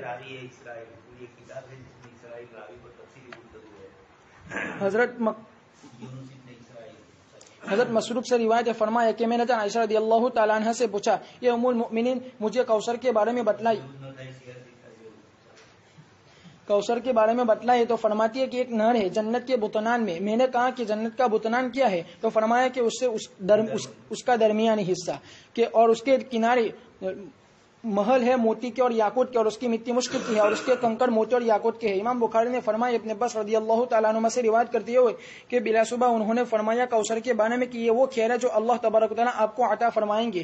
حضرت ابو بشر نے فرمایا کہ میں نے سعید بن جبیر سے پوچھا کہ کچھ لوگ بیان کرتے ہیں کہ بلا صبح ایک نہر ہے جنت میں، تو حضرت سعید نے فرمایا کہ وہ نہر ہے جو جنت میں ہے، یعنی وہ خیر ہے جو اللہ تبارک و تعالیٰ آپ کو عطا کریں گے. سعید بن جبیر نے ابن عباس رضی اللہ تعالیٰ عنہ سے روایت کرتے ہوئے فرمایا کہ کوثر خیر کثیر ہے، اور یہ تفسیر عام ہے نہر وغیرہ اس لیے کہ کوثر کثرت سے ہے اور وہ خیر کثیر ہے اور اسی میں سے یہ نہر بھی ہے، جیسا کہ ابن عباس اکرمہ امام مجاہد نے فرمایا. یہاں تک کہ مجاہد نے فرمایا کہ وہ خیر کثیر ہے دنیا میں اور آخرت میں. حضرت اکرمہ نے فرمایا کہ وہ نبوت، قرآن اور آخرت کا ثواب ہے. اور تحقیق ابن عباس رضی اللہ تعالیٰ عنہ سے صحیح ثابت ہے کہ وہ بھی اس کی تفسیر نہر کے ذریعے سے فرماتے ہیں. ابن جریر رحمۃ اللہ علیہ نے فرمایا ابن عباس رضی اللہ تعالیٰ عنہ سے روایت کرتے ہوئے فرمایا کہ کوثر جنت میں ایک نہر ہے جس کے دونوں کنارے چاندی اور سونا اور چاندی کے ہے، وہ بہتی ہے یاقوت اور موتی پر، جس کا پانی زیادہ سفید ہے اولے برف سے اور زیادہ شیریں ہے شہد سے. ابن عمر سے روایت ہے فرمایا کہ کوثر نہر ہے جنت میں جس کے دونوں کنارے سونے اور چاندی کے ہے، وہ بہتی ہے موتی اور یاقوت پر، اس کا پانی زیادہ سفید ہے دودھ سے اور شیریں ہے شہد سے، اور ان سے مرفوعاً روایت کیا گیا ہے کہ امام احمد نے فرمایا، ابن عمر رضی اللہ تعالیٰ عنہما سے روایت کرتے ہوئے کہ رسول اللہ صلی اللہ علیہ وسلم نے فرمایا کہ کوثر ایک نہر جنت میں جس کے دونوں کنارے سونے کے ہیں اور پانی بہتا ہے موتیوں پر، اور اس کا پانی زیادہ سفید ہے دودھ سے اور زیادہ شینی ہے شہد سے۔ ابن جریر نے عطا بن صاحب سے روایت کرتے ہوئے فرمایا کہ مجھ سے محارب بن دثار نے فرمایا وہ بات جو صاحب بن جبیر نے فرمائی کوثر کے بارے میں نے پوچھا کہ ہم کو ابن عباس نے بیان کیا کہ انہوں نے فرمایا کہ وہ خیر کثیر ہے، تو فرمایا کہ اللہ تعالیٰ نے سچ فرمایا کہ بلا شبہ وہ خیر کثیر کے لیے ہے، اور لیکن ہم کو ابن عمر نے بیان کیا، فرمایا کہ جب یہ آیت کریمہ انا اعطیناک الکوثر نازل ہوئی تو رسول اللہ صلی اللہ علیہ وسلم نے فرمایا کہ کوثر ایک نہر جنت میں جس کے دونوں کنارے سونے کے ہیں، وہ بہتی ہے موتی اور یاقوت پر۔ اسی طرح انس، ابو العالیہ، مجاہد وغیرہ کئی سلف حضرات سے مروی ہے کہ کوثر ایک نہر جنت میں، حضرت عطا نے فرمایا کہ وہ ایک حوض ہے جنت میں۔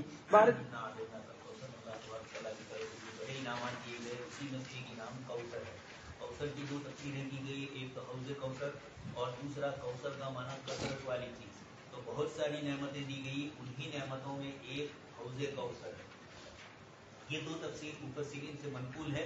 حضرت عبداللہ ابن عباس رضی اللہ تعالیٰ عنہما سے کوثر سے کثرت بھی مراد ہے، بہت زیادہ نعمتیں، صرف حوض ہی نہیں اس کے علاوہ بھی نعمتیں، اور کچھ حضرات نے تو فرما دیا کہ سب سے بڑی نعمت ایمان کی ہے، اللہ نے ایمان سے نوازا۔ یہ بھی حوض کوثر جس طرح آپ صلی اللہ علیہ وسلم کو عطا ہوا، آپ کو صحیح دین دیا گیا اور آپ کے ذریعے سارے لوگوں کو قیامت تک کے لیے یہ دین ملا، تو یہ بھی کوثر، یہ بھی اللہ پاک کی نعمتوں میں سے ایک نعمت ہے، ایمان بھی، جنت بھی، قرآن بھی، یہ ساری نعمتیں ہیں۔ تو دونوں تفسیر اپنی جگہ پر ہے، دونوں صحیح ہے، لیکن حوض کوثر کی نفی نہیں ہوگی۔ خیر کثیر اپنی جگہ پر ہے، لیکن چونکہ مختلف روایتوں سے حوض کوثر کا بھی تذکر آیا، جیسا آپ سن چکے ہیں۔ کچھ لوگ جنہوں نے بعد میں بدعت کو ایجاد کیا ہوگا، اللہ کے رسول صلی اللہ علیہ وسلم ان کو وہاں سے ہٹائیں گے فرشتے، تو حضور پوچھیں گے تو اس کے جواب میں یہی کہا جائے گا۔ دوسری روایتوں میں لفظ سحقاً ہے، انا اعطیناک الکوثر۔ اس روایت میں ہے کہ جنت میں نہر ہے۔ پھر اس نہر کے سلسلے میں بھی حضرت جبرائیل علیہ السلام سے حضور نے پوچھا، تو حضرت جبرائیل علیہ السلام نے اس نہر کے سلسلے میں سب چیزیں بتلائی، میٹھا ہے، سفید ہے، اور بڑے بڑے اس کے اوپر پرندے آئیں گے۔ حضرت ابوبکر صدیق کی روایت اس سے پہلے آ چکی ہے، آسمان میں جتنے ستارے ہیں اتنی تعداد میں وہاں برتن ہے، اس لیے کوئی جائے گا تو وہاں گلاس نہیں ملے گا، ایسا نہیں ہوگا، ہزاروں لاکھوں کی تعداد میں ہوں گے وہ۔ دوسری روایت میں وہی ہے سب۔ بارد تعالیٰ کا فرمان فصل لربک وانحر، یعنی جیسا کہ ہم نے آپ کو عطا کی خیر کثرت دنیا اور آخرت میں، اور اسی سے وہ نہر ہے جس کی صفت ماقبل میں بیان کی جا چکی، تو خالص کیجیے اپنے رب کے لیے اپنی نماز، اپنی فرض اور نفل نماز کو، اور قربانی کیجیے پس اسی کی عبادت کیجیے تنہا جس کا کوئی شریک نہیں ہے، اور قربانی کیجیے اسی کے نام پر جو تنہا جس کا کوئی شریک نہیں ہے، جیسا کہ اللہ تبارک و تعالیٰ نے فرمایا قل ان صلاتی ونسکی ومحیای ومماتی للہ رب العالمین لا شریک لہ وبذلک امرت وانا اول المسلمین۔ ابن عباس نے فرمایا کہ اس سے قربانی کا ذبح کرنا اور اس کے معنی بڑے جانور کا ذبح کرنا مراد ہے، اور اس کے اور ایک قول یہ ہے کہ باری تعالیٰ کے فرمان ونحر سے مراد یہ ہے کہ دائیں ہاتھ کو سینے کے، بائیں ہاتھ پر سینے کے نیچے رکھنا ہے، اور ایک قول یہ کہ ونحر یعنی اپنے قربانی کو قبلہ رخ کیجیے۔ صحیح قول پہلا ہے کہ نحر سے مراد قربانیوں کو ذبح کرنا ہے، اسی لیے رسول اللہ صلی اللہ علیہ وسلم عید کی نماز پڑھتے تھے، پھر اپنی قربانی کو ذبح کرتے تھے اور فرماتے کہ جس نے نماز پڑھی ہماری نماز کی طرح اور قربانی کی ہماری قربانی کی طرح، تحقیق کہ اس نے قربانی کو پا لیا، اور جس نے قربانی کی نماز سے پہلے تو اس کی قربانی قبول نہیں۔ ابن جریر رحمۃ اللہ علیہ نے فرمایا کہ درست بات ان حضرات کا ہے جنہوں نے کہا کہ بلا شبہ اس کے معنی یہ ہے کہ اپنی نماز کو، اپنی تمام نماز کو اپنی پوری نماز کو اپنے رب کے لیے خالص کیجیے، نہ کہ اس کے سوا شریکوں اور معبودوں کے لیے۔ اسی طرح آپ قربانی کیجیے اور اس کو کیجیے اللہ تعالیٰ کے لیے، نہ کہ بتوں کے لیے، اس کا شکر ادا کرتے ہوئے اس کرامت پر جو اللہ تبارک و تعالیٰ نے آپ کو عطا کی، اور اس خیر پر جس کے برابر کوئی چیز نہیں، اور جس کو آپ کے ساتھ خاص کر دیا، اور یہ وہ بات جس کو اور آپ کو جس کے ساتھ خاص کر دیا، اور یہ بات جو ابن جریر رحمۃ اللہ علیہ نے فرمائی انتہائی بہتر ہے۔ باری تعالیٰ کا فرمان ان شانئک ھو الابتر، یعنی بلا شبہ آپ سے بغض رکھنے والا اے محمد صلی اللہ علیہ وسلم، اور بغض رکھنے والا اس بات سے جس کو لے کر آپ آئے ہیں ہدایت اور حق میں سے اور واضح دلیل اور نور مبین، ھو الابتر یعنی قلت والا ہے، ذلت والا ہے، اس کا ذکر ختم ہونے والا ہے۔ ابن عباس امام مجاہد نے فرمایا کہ آیت کریمہ عاص بن وائل کے بارے میں نازل ہوئی ہے۔ یزید بن رومان نے فرمایا کہ عاص بن وائل جب رسول اللہ صلی اللہ علیہ وسلم کا ذکر ہوتا ہے تو کہتا تھا کہ اس کو چھوڑ دو، اس لیے کہ یہ تو دم بریدہ آدمی ہے جس کے پیچھے کوئی نرینہ اولاد نہیں ہے۔ پھر جب وہ پھر جب ان کا انتقال ہو جائے گا تو ان کا ذکر ختم ہو جائے گا. تو اللہ تبارک و تعالیٰ نے اس صورت کریمہ کو نازل فرمایا. اور ایک قول یہ ہے کہ آیت کریم یہ صورت عقبہ بن ابی معیط کے بارے میں نازل ہوئی ہے. حضرت نے فرمایا کہ ابو لہب کے بارے میں نازل ہوئی ہے. اور یہ اس وقت جب کہ رسول اللہ صلی اللہ علیہ وسلم کے صاحبزادے کا انتقال ہو گیا تو ابو لہب مشرکین کے پاس آیا, پھر کہا کہ محمد کی نسل کٹ گئی آج رات. بس اللہ تبارک و تعالیٰ نے اس سلسلے میں یہ آیت کریمہ نازل فرمائی. ان شانئک هو الابتر. ابن عباس رضی اللہ تعالیٰ عنہما سے روایت ہے کہ آیت کریمہ ابو جہل کے بارے میں نازل ہوئی. اور ان سے ایک روایت ہے ان شانئک یعنی آپ کا دشمن. اور یہ عام ہے ان تمام لوگوں کو جو ان صفات کے ساتھ متصف ہے, ان لوگوں میں سے جس کا اوپر ذکر کیا گیا. اور ان کے علاوہ حضرت اکرمہ نے فرمایا کہ ابتر سے تنہا مراد ہے. امام سدی نے فرمایا کہ وہ لوگ جب نرینہ اولاد مر جاتی تھی تو کہتے کہ بوتیرا.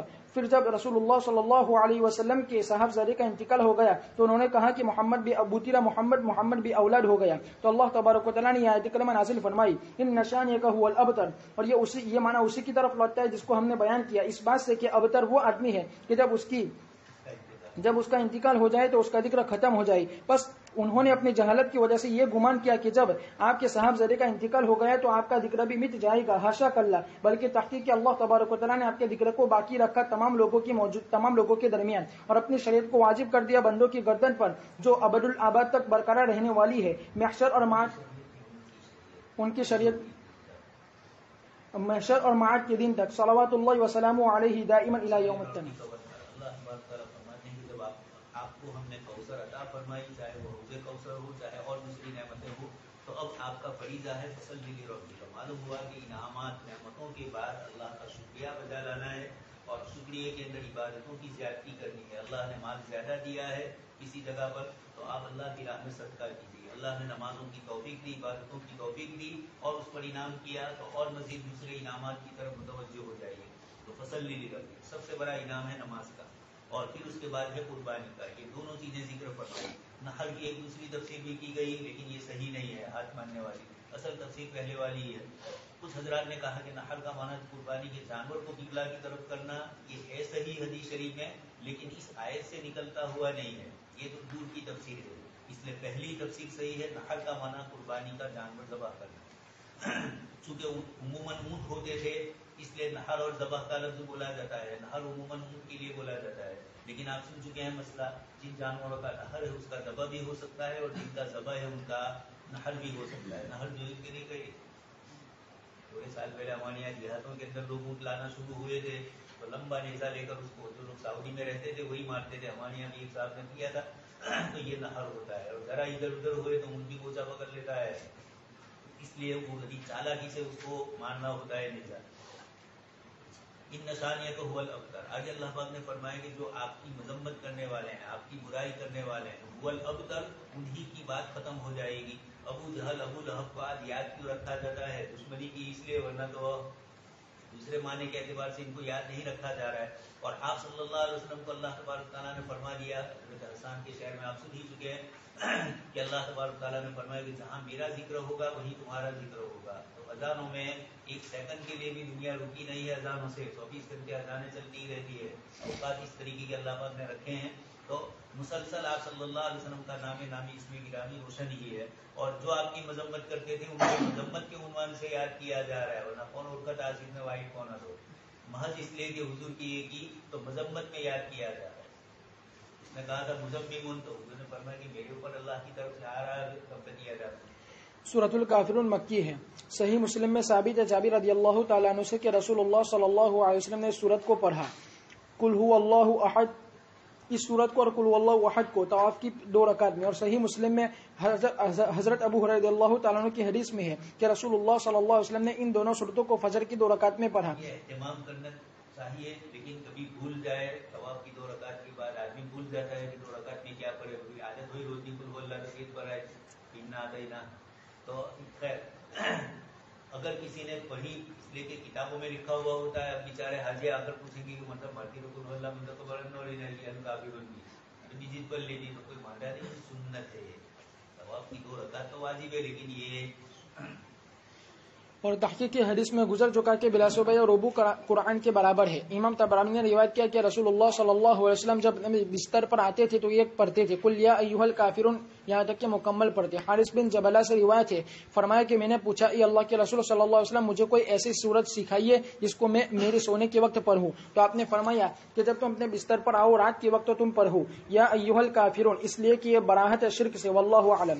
بسم اللہ الرحمن الرحیم. قل یا ایھا الکافرون لا اعبد ما تعبدون ولا انتم عابدون ما اعبد ولا انا عابد ما عبدتم ولا انتم عابدون ما اعبد لکم دینکم ولی دین. آپ کہہ دیجئے کہ اے کافروں میں عبادت نہیں کروں گا جس کی تم عبادت کرتے ہو, اور نہ تم عبادت کرنے والے ہو جس کی میں عبادت کرتا ہوں, اور نہ میں عبادت کرنے والا ہوں جس کی تم عبادت کرتے ہو, اور نہ تم عبادت کرنے والا اس کی جس کی میں عبادت کرتا ہوں.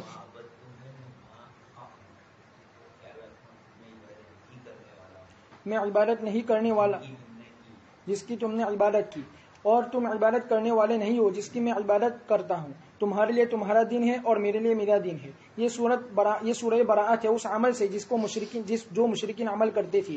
پس باری تعالیٰ کا فرمان قل یا ایھا الکافرون, یہ ہر کافر کو شامل ہے جو روئے زمین پر ہے, لیکن اس خطاب کے ذریعے سے متوجہ ہونے والے وہ کفار قریش ہے. انہوں نے رسول اللہ صلی اللہ علیہ وسلم کو دعوت دی اپنے بتوں کی عبادت کرنے کی طرف 1 سال, اور وہ ان کے خدا کی عبادت کریں گے 1 سال. تو اللہ تبارک و تعالیٰ نے یہ سورت کریمہ نازل فرمائی اور اپنے رسول صلی اللہ علیہ وسلم کو حکم دیا کہ اس میں یہ کہ وہ براءت ظاہر کرے ان کے دین سے بالکل لیا. پس فرمایا لا اعبد ما تعبدون یعنی بتوں سے اور شریکوں سے, ولا انتم عابدون ما اعبد یعنی وہی اللہ ہے جو تنہا ہے جس کا کوئی شریک نہیں. پھر فرمایا ولا انا عابد ما عبدتم ولا انتم عابدون ما اعبد یعنی میں عبادت نہیں کروں گا تمہاری عبادت کرنے کی طرح, یعنی میں اس پر نہیں چلوں گا اور نہ اس کی اقتدا کروں گا. بلا صبح میں تو اللہ تعالیٰ کی عبادت کروں گا اس طریقے پر جس کو وہ پسند کرتا ہے اور جس سے وہ راضی ہوتا ہے. اس لیے فرمایا ولا انتم عابدون ما اعبد یعنی تم اقتدا نہیں کرو گے اللہ تعالیٰ کا حکام کی اور اس کے شریعت کی اس کی عبادت میں, بلکہ تحقیق تم نے تو ایک چیز کو اپنی طرف سے گھڑ لیا ہے, جیسا کہ اللہ تعالیٰ نے فرمایا ان یتبعون الا الظن وما تهوى الانفس. بس آپ ان سے براءت ظاہر کیجیے ان تمام باتوں میں جس میں وہ ہے. اسی لیے کلمہ اسلام اس طرح ہے لا الہ الا اللہ محمد رسول اللہ یعنی اللہ کے سوا کوئی معبود نہیں اور نہ اس کی طرف کوئی راستہ ہے مگر وہی راستہ جس کو لے کر رسول اللہ صلی اللہ علیہ وسلم آئے ہیں. اور مشرکین عبادت کرتے تھے اللہ تعالیٰ کی علاوہ کی ایسی عبادت جس کے بارے میں اللہ تعالیٰ نے حکم نہیں دیا تھا. اسی لیے فرمایا لکم دینکم ولی دین, جیسا کہ اللہ تعالیٰ نے فرمایا وَإِن كَذَّبُوكَ فَقُلْ لِي عَمَلِي وَلَكُمْ عَمَلُكُمْ, اور یہ فرمایا لنا اعمالنا ولکم اعمالکم. امام بخاری نے فرمایا لکم دینکم سے کفر مراد ہے اور ولی دین سے ولی دینی سے اسلام مراد ہے, اور دینی نہیں کہا اس لیے کہ آیت نون کے ساتھ ہے, بس یہاں کو حذف کر دیا. جیسا کہ فرمایا فَهُوَ يَهْدِينِ وَيَشْفِينِ, اور ان کے علاوہ حضرت نے فرمایا لا اعبد ما تعبدون یعنی اب میں تم سے قبول نہیں کروں گا میرے عمر کے اس حصے میں جو باقی رہ گیا ہے. ولا انتم عابدون ما اعبد, ابن جریر نے بعض اہل عربیہ سے نقل کیا ہے کہ یہ نحوین سے نقل کیا ہے کہ یہ باب تاکید سے ہے, جیسا کہ باری تعالیٰ کا یہ فرمان فَإِنَّ مَعَ الْعُسْرِ يُسْرًا إِنَّ مَعَ الْعُسْرِ يُسْرًا. بس یہ 3 اقوال ہے, اس میں سے پہلا قول وہی ہے جس کو ہم نے پہلے ذکر کیا, اور دوسرا قول وہ ہے جس کو امام بخاری نے وغیرہ نے نقل کیا مفسرین نے کہ لا اعبد ما تعبدون ولا انتم عابدون ما اعبد سے مراد ماضی میں ہے, اور ولا انا عابد ما عبدتم ولا انتم عابدون ما اعبد سے مستقبل میں مراد ہے. اور دوسرا قول یہ کہ یہ تاکید محض ہے. اور یہاں ایک چوتھا قول بھی ہے جس کو ابن تیمیہ نے اپنی بعض کتب میں کبھی بیان کیا ہے, اور وہ یہ ہے کہ باری تعالیٰ کے فرمان لا اعبد ما تعبدون سے مراد فعل کی نفی کرنا ہے, اس لیے کہ یہ جملہ فعلیہ ہے. ولا انا عابد ما عبدتم آپ کا اس کو بالکلیہ قبول کرنے کی نفی ہے, اس لیے کہ یہ نفی جملہ اسمیہ کے ساتھ زیادہ موقع کرنے والی ہے. بس گویا کہ فعل کی نفی ہے اور آپ کا اس کے قبول کرنے کی نفی ہے, اور اس کے معنی ہے کہ واقعہ کی بھی نفی ہے اور شرعی طور پر ممکن ہونے کی بھی نفی ہے, اور یہ قول بھی بہت اچھا ہے. واللہ اعلم. نمازوں میں اس کو پڑھتے تھے, خاص طور سے طواف کی طرح یا ایھا الکافرون آیت کریمہ کی بڑی بنیاد اللہ تبارک تعالیٰ کی طرف سے خطاب ہے. لا اعبد ما تعبدون ولا انتم عابدون ما اعبد, حال مستقبل وغیرہ کچھ حضرات نے فرمایا کہ تاکید کے لیے فرمایا, اس نے فرمایا کہ حال اور مستقبل کے اعتبار سے. تیسرا قول بھی نقل کیا ان ذالک تاکید محض تاکید. یہ 3 قول نقل کیے, اور چوتھا قول ابن تیمیہ رحمۃ اللہ علیہ کا نقل فرمایا جس میں انہوں نے فرمایا کہ لا اعبد میں جملہ فعلیہ ہے اور ولا انا عابد ما میں اسمیہ ہے. جملے فعلیہ میں فعل کا تجدد ہوتا ہے, فعل کے سلسلے کی چیز ذکر کی جاتی ہے, اور جملے اسمیہ کے اندر استمرار اور دوام مقصود ہوتا ہے. تو یہ دونوں صفت فعل کا تجدد اور اسم کی دوامیت ثبوتیت, یہ دونوں کے ذریعے اللہ تبارک تعالیٰ نے کفر کی نفی فرمائی. مشرکین نے پیشکش کی تھی کہ کچھ دن ہم عبادت کریں تمہارے خدا کی, اور کچھ مہینے تم ہمارے معبودوں کی عبادت کرو. یہ اس طرح کی ان کی طرف سے پیشکش ہوئی تھی، لیکن اللہ تبارک و تعالیٰ نے منع فرما دیا کہ کفر کے ساتھ کوئی سمجھوتا نہیں ہوتا ہے۔ اس وقت ہندوستان انہی دور سے گزر رہا ہے، یہ نئی تعلیمی پالیسی آ رہی ہے وہ بھی، اور رات بھی نئے نئے گم بڑھاڑے مارنے والے اسی طریقے سے کر رہے ہیں۔ یہ سب بخلاہٹ ہوتی ہے۔ ایک صاحب کا کل پرسوں آیا تو لوگ پریشان ہو گئے، تو ادھر سے ادھر بھیج ہی رہے، میں نے کہا ایسے ہی بکواس سے، یہ انگریز بھی آئے تو بھی اسلام کو نہیں مٹا سکے، تو یہ کیا مٹائیں گے کالے انگریز؟ اس لیے اس قسم کی بکواسات سے ڈرنے کا نہیں، اندر کی بھڑاس ہوتی ہے تو دیکھ نہیں پاتے ہیں، اس لیے کہ غیر مسلمین بھی اسلام کی طرف مائل ہو رہے ہیں، وہ بھی اسلام کی حقانیت کو تو ماننے ہی لگے ہیں، چاہے وہ ادھر ادھر بھی کچھ نہ کچھ باتیں کریں۔ تو اس لیے مجموعی طور پر یہ صورت اس وقت نازل ہوئی تھی جبکہ ابھی مسلمان تھوڑے تھے، اس لیے سمجھوتا کفر میں کبھی بھی نہیں ہوتا ہے۔ ابراہیم علیہ السلام اکیلے ہیں، لیکن الا الذی فطرنی فإنہ سیہدین، ابراہیم علیہ السلام نے صاف فرمایا کہ تم سب کے سب میرے دشمن ہو، تمہارے جتنے معبودان باطل ہیں سب میرے دشمن، فإنہم عدو لی الا رب العالمین۔ معلوم یہ ہوا کہ جب مسلمانوں کی تعداد کم ہو، اسلام عجیب اور غریب ہو کسی علاقے میں، تب بھی کفر اور شرک پر سمجھوتا نہیں ہوتا ہے، تو جب مسلمان 20 کروڑ کی تعداد میں ہو تو وہاں کفر پر سمجھوتا کیسے ہو سکتا ہے؟ اس لیے یہ صورت بڑی تاکید بتلاتی ہے۔ لا اعبد ما تعبدون، انداز ہی دیکھ لیجیے، قل یا ایھا الکافرون، کافروں نے حضور سے بات کی تھی، اللہ تبارک تعالیٰ اس کا اظہار کر کے فرماتے ہیں کہ آپ ان سے کہہ دیجیے کہ تم نے جو پیشکش کی وہ قبول ہم نہیں کر رہے ہیں، حال میں بھی نہیں، ماضی میں بھی نہیں، اس لیے کہ یہ بیچارے توحید اور کفر کا فرق جانتے ہی نہیں ہیں، چونکہ ان کے یہاں اتنے معبود اور اس قسم کی چیزیں ہیں، اس لیے ان کو یہ چیز سمجھ میں نہیں آتی، اس لیے کہتی نہیں ہے کہ وندے ماترم بولی گیا تو ہوں ٹھسے، تو نو بولا تو ہوں ٹھسے۔ ملک کی محبت اس سے تو وابستہ ہے نہیں، جے ہند بولنے سے ہی، ملک کی محبت تو اندر سے ہوتی ہے کہ جب بات آتی ہے تو تم کہاں جاتے ہو اور ہم کہاں جاتے ہیں۔ خیر،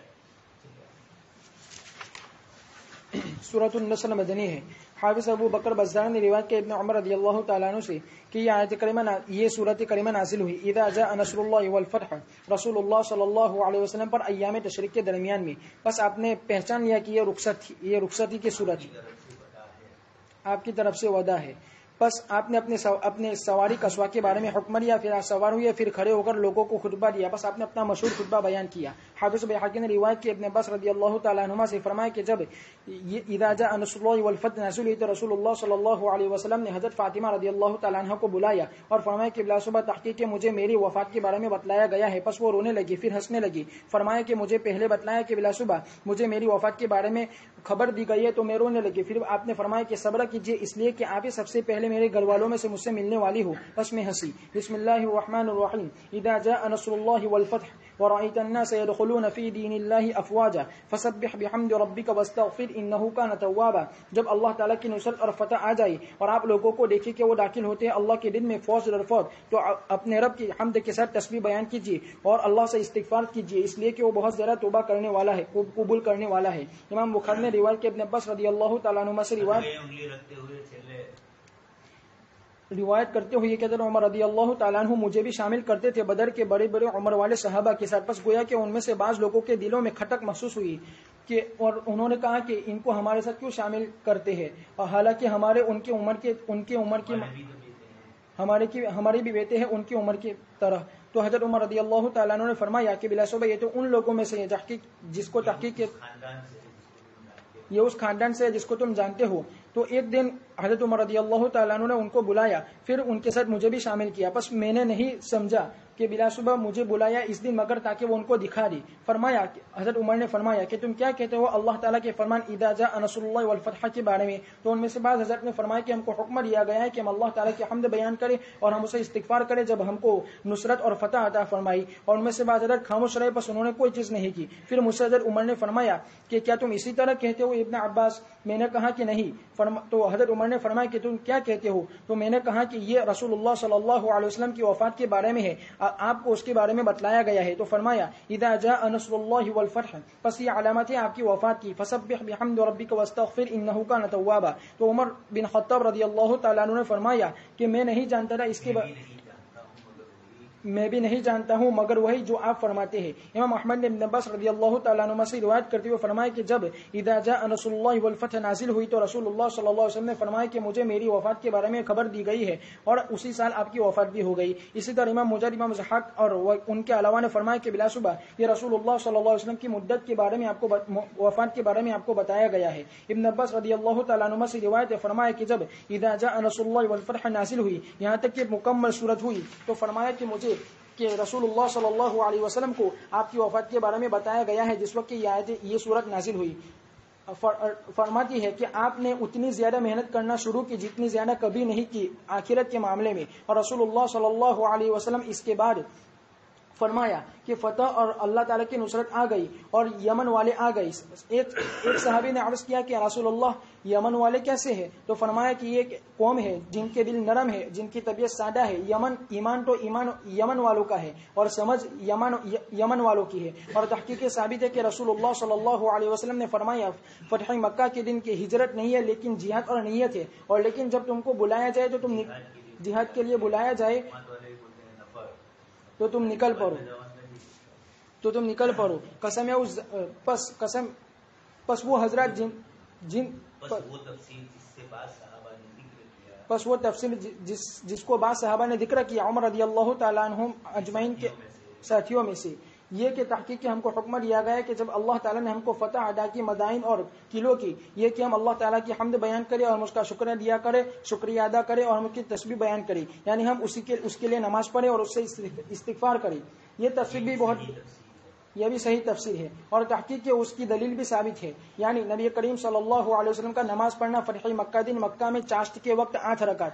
پس مستحب لشکر کے امیر کے لیے کہ جب کوئی شہر فتح کرے، یہ کہ اس میں سب سے پہلے نماز پڑھے جب وہ اس میں داخل ہو 8 رکعت۔ اسی طرح سعد بن ابی وقاص رضی اللہ تعالیٰ عنہ نے کیا تھا فتح مدائن کے فتح کے دن۔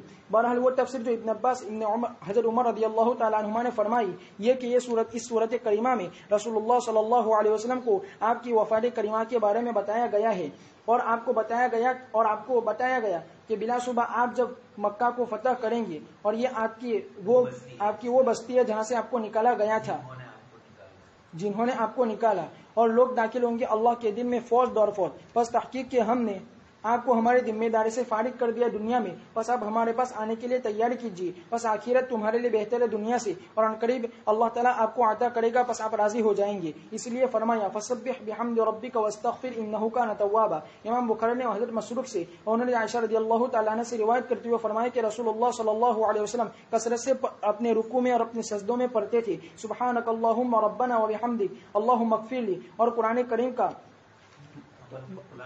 قرآن پر عمل کرتے تھے۔ حضرت عائشہ رضی اللہ تعالیٰ عنہ فرماتے کہ رسول اللہ صلی اللہ علیہ وسلم اپنے عمر کے آخری حصے میں کثرت سے یہ پڑھتے تھے سبحان اللہ وبحمدہ استغفر اللہ واتوب الیہ، اور فرمایا کہ بلا صبح میرے رب نے مجھے بتلایا گیا ہے کہ میں عنقریب ایک علامت دیکھوں گا میری امت کے بارے میں، اور مجھے حکم دیا ہے کہ جب آپ اس کو دیکھ لیں گے، یہ کہ میں آپ کی اللہ تعالیٰ کی حمد کے ساتھ جب میں اس کو دیکھ لوں کہ میں تسبیح بیان کروں آپ کی حمد کے ساتھ، اور میں اللہ تعالیٰ سے استغفار کروں کہ اس لیے کہ وہ توبہ کو بہت زیادہ قبول کرنے والا ہے۔ بس تحقیق کہ میں نے اس کی علامت یہ دیکھ لی، اذا جاء نصر اللہ والفتح ورأيت الناس يدخلون في دین اللہ افواجا فسبح بحمد ربک واستغفر انہ کان توابا۔ اور فتح سے مراد یہاں فتح مکہ ہے ایک قول کے مطابق بالاتفاق، اس لیے کہ عرب کے قبیلے انتظار میں تھے اپنے اسلام کے بارے میں فتح مکہ سے۔ وہ کہتے تھے کہ اگر یہ اپنی قوم پر غالب آ گئے تو وہ نبی ہے۔ پھر جب اللہ تبارک و تعالیٰ نے آپ کو مکہ کی فتح عطا فرمائی تو وہ داخل ہو گئے اللہ تعالیٰ کے دن میں فوج دور فوج۔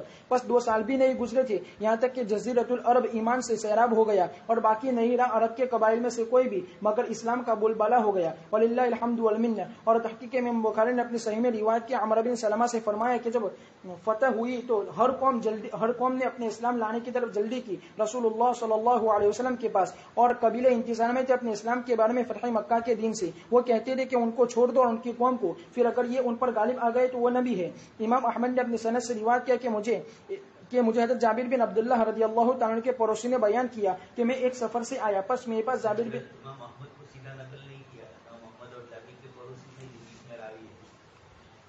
پس میرے پاس جابر بن عبداللہ آئے، پھر انہوں نے مجھے سلام پیش کیا، پس میں ان کو بیان کرنے لگا لوگوں کے منتشر ہو جانے کے بارے میں اور ان بدعتوں کے بارے میں جو انہوں نے گڑھ لی. تو حضرت جابر رضی اللہ تعالیٰ عنہ رونے لگے، پھر فرمایا کہ میں نے رسول اللہ صلی اللہ علیہ وسلم کو فرماتے ہوئے سنا ہے کہ بلا صبح لوگ داخل ہوئے اللہ کے دن میں فوج دور فوج، اور عنقریب نکلیں گے اس سے فوج دور فوج. امام بخاری رحمۃ اللہ علیہ نے بھی روایت نقل کی ہے، یہ روایت آ گئی. حضرت عبداللہ ابن عباس کو پوچھا انہوں نے، اور حضرت عمر نے جو تفسیر کی اذا جاء نصر اللہ سے مراد ان حضرات نے آپ صلی اللہ علیہ وسلم کی موت مراد ہے کہ جب اللہ کی طرف سے دین مکمل ہو گیا تو ورأیت الناس یدخلون فی دین اللہ، تو آپ کا مشن پورا ہوا. اور دوسرے حضرات صحابہ کرام نے یہ فرمایا کہ اللہ پاک نے اس آیت میں یہ فرمایا کہ جب آپ کسی جگہ کو فتح کرو تو کثرت سے استغفار کرو اور اللہ تبارک تعالیٰ کی طرف متوجہ ہو جاؤ. دو تفسیریں ہیں، دونوں اپنی جگہ پر صحیح ہیں. البتہ حضرت عمر والی جو اور حضرت ابن عباس والی جو تفسیر ہے وہ تھوڑی آگے گہری ہے.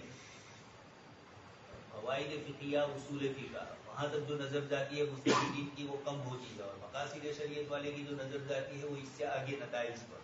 اس طریقے سے حضرت عمر رضی اللہ تعالیٰ عنہ کی تفسیر بھی صحیح اور دیگر صحابہ کی تفسیر بھی صحیح، لیکن دیگر صحابہ کرام نے آیت کے ظاہر پر محمول کرتے ہوئے یہ تفسیر کی ہے، اور حضرت عمر رضی اللہ تعالیٰ عنہ نے اس کے معانی میں گہرائی سے گزرتے ہوئے اور دوسری چیز کی طرف اشارہ فرمایا.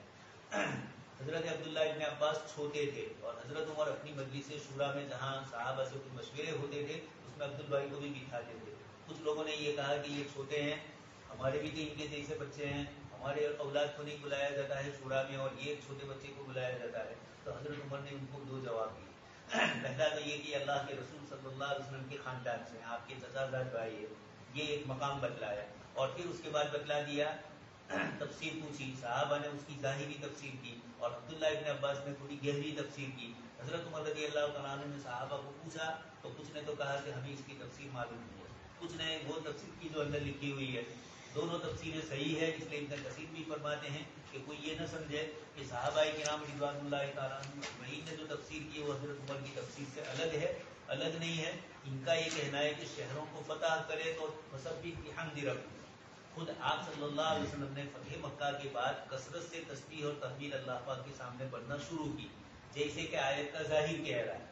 لیکن حضرت عمر کی نظر یہ گئی کہ جب اللہ نے سب فتح کر دیا اور اب استغفار کروایا جا رہا ہے تو معلوم یہ ہوا کہ کام مکمل ہو چکا ہے، تو اب کسی نہ کسی وقت اللہ کے رسول صلی اللہ علیہ وسلم دنیا سے تشریف لے جائیں گے. اس لیے کہ جس ذمہ داری آپ کو دی گئی تھی وہ ذمہ داری آپ صلی اللہ علیہ وسلم نے مکمل فرمائی. مشن کا لفظ بولنا اچھا نہیں لگتا ہے، اس لیے کہ مشن یہ ایک تو انگلش لفظ ہے اور عیسائی مشنریوں کی طرف اس کا نسبت ہو رہی ہے. اس لیے آپ صلی اللہ علیہ وسلم کی دعوت کا کام اور آپ کا جو تبلیغ کا آپ صلی اللہ علیہ وسلم کی طرف سے اللہ پاک کی طرف سے فریضہ تھا، حضرت عمر اور عبداللہ ابن عباس یہ سمجھے. اور خود روایت میں بھی ہے کہ حضرت فاطمہ الزہرا رضی اللہ تعالیٰ عنہ کو حضور نے بلا کر بھی کہا کہ مجھے میری موت کی خبر دے دی گئی، اطلاع دے دی گئی کہ اپنے دنیا سے رخصت ہونے والا ہوں. روایت میں ایک جملہ یہ بھی ہے وَأَنَّهُ مَقْبُوضٌ فِي تِلْكَ السَّنَةِ، اسی سال انتقال ہونے والا ہے. یہ الفاظ تھوڑے دوسرے معلوم ہو رہے ہیں اس لیے کہ عام مطلب حضور نے اپنے لیے سال بھی ذکر نہیں کیا ہے، لیکن یہاں ہے جنہوں نے بھی روایت کو نقل کیا، روایت اتنی صحت کو نہیں معلوم ہوتی ہے اس لیے کہ حضور نے صراحت کے ساتھ یہ نہیں فرمایا تھا کہ اس سال میرا انتقال ہونے والا ہے، لیکن یہ الفاظ موجود ہے. تو آپ صلی اللہ علیہ وسلم والی یعنی حضرت عمر والی تفسیر کی صحیح اور دیگر صحابہ والی بھی تفسیر صحیح. چنانچہ دیگر صحابہ کی تفسیر کی صحت پر امام ابن کثیر نے یہ بھی استدلال کیا کہ مسلمان بادشاہوں نے بھی یہی کیا کہ جب کسی شہر کو فتح کیا تو وَرَأَيْتَ النَّاسَ يَدْخُلُونَ فِي دِينِ اللَّهِ أَفْوَاجًا فَسَبِّحْ بِحَمْدِ رَبِّكَ. آپ صلی اللہ علیہ وسلم نے کثرت سے بھی تسبیح پڑھی. مسلم بادشاہوں نے بھی یہی کیا. حضرت سعد بن ابی وقاص رضی اللہ تعالیٰ عنہ جن کو اللہ پاک نے فاتح عراق بنایا، اسرا کی حکومت کو ختم کرنے والے حضرت سعد بن ابی وقاص رضی اللہ تعالیٰ عنہ نے بھی اسرا کا پائے تخت مدائن یہ جب فتح ہوا، یہ ایران میں آیا، تہران کے تھوڑا دور ہے. اب تو یہ مدائن اصطلاح نہیں ہے، اب تو تہران ہے بڑا شہر ایران کا، لیکن اس زمانے میں کسرا کا پائے تخت یہ تہران کے قریب ہی مدائن نام کا شہر تھا، اس اعتبار سے اس کو کہا گیا. تو اللہ تبارک تعالیٰ نے فتح نصیب فرمائی مدائن کی. حضرت سعد بن ابی وقاص رضی اللہ تعالیٰ عنہ نے 8 رکعت نماز پڑھی اور صحابہ کرام نے دوسرے علاقے اور دوسرے شہر فتح کیے تو وہاں بھی یہی کیا. سلطان محمد بن فاتح نے بھی جب مسلم دنیا فتح کیا تو انہوں نے بھی اس طریقے سے وہاں نماز پڑھی. تو آیت کریمہ میں یہ بتلایا کہ جب اللہ کے دین میں لوگ داخل ہو جائے، کفر کی طاقت ٹوٹ جائے، تو ایسے موقع پر ایمان والوں کو فخر نہیں کرنا ہے. بہت سے لوگ بولتے ہیں کہ فخر سے کہو کہ ہم مسلمان ہیں، ذمہ داری سے کہو کہ ہم مسلمان ہیں. اس لیے کہ مسلمان بولنے کے بعد ذمہ داری آتی ہے، فخر نہیں ہوتا ہے. فخر تو اللہ ہی کی ذات کا ہوتا ہے. یہ اس قسم کی چیزیں ان کو بیچاروں کو بولنے کا ہے. ضرور سے کہو کہ ہم ہندو ہیں، اس لیے کہ ان کے پاس ہے ہی نہیں ہندویت کے اندر کوئی چیز. بس اس طرح. اور یہاں تو ذمہ داری آتی ہے، فخر نہیں ہوتا ہے. تو داعی کے اندر فخر نہیں ہوتا ہے، داعی اپنی ذمہ داری میں بے چین ہوتا ہے کہ اللہ کے بندوں تک اللہ کا پیغام میں کیسے پہنچاؤں. تو اللہ کے رسول صلی اللہ علیہ وسلم کی صحابہ اور بعد کے حضرات نے بھی عمل کیا. اس دنیا پر بھی بتلا دیا گیا کہ اس طریقے سے کیا جائے.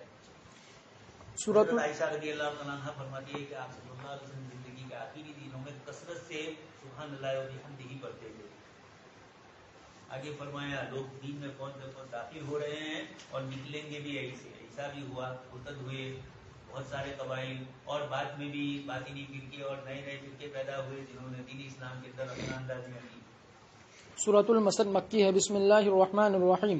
تبت یدا ابی لہب وتب ما اغنى عنه ماله وما كسب سيصلى نارا ذات لهب وامرأته حمالة الحطب في جيدها حبل من مسد. ابو لہب کے دونوں ہاتھ ٹوٹے اور وہ ہلاک ہو گیا، نہیں فائدہ دیا اس کو اس کے مال نے اور اسے جو اس نے کمایا.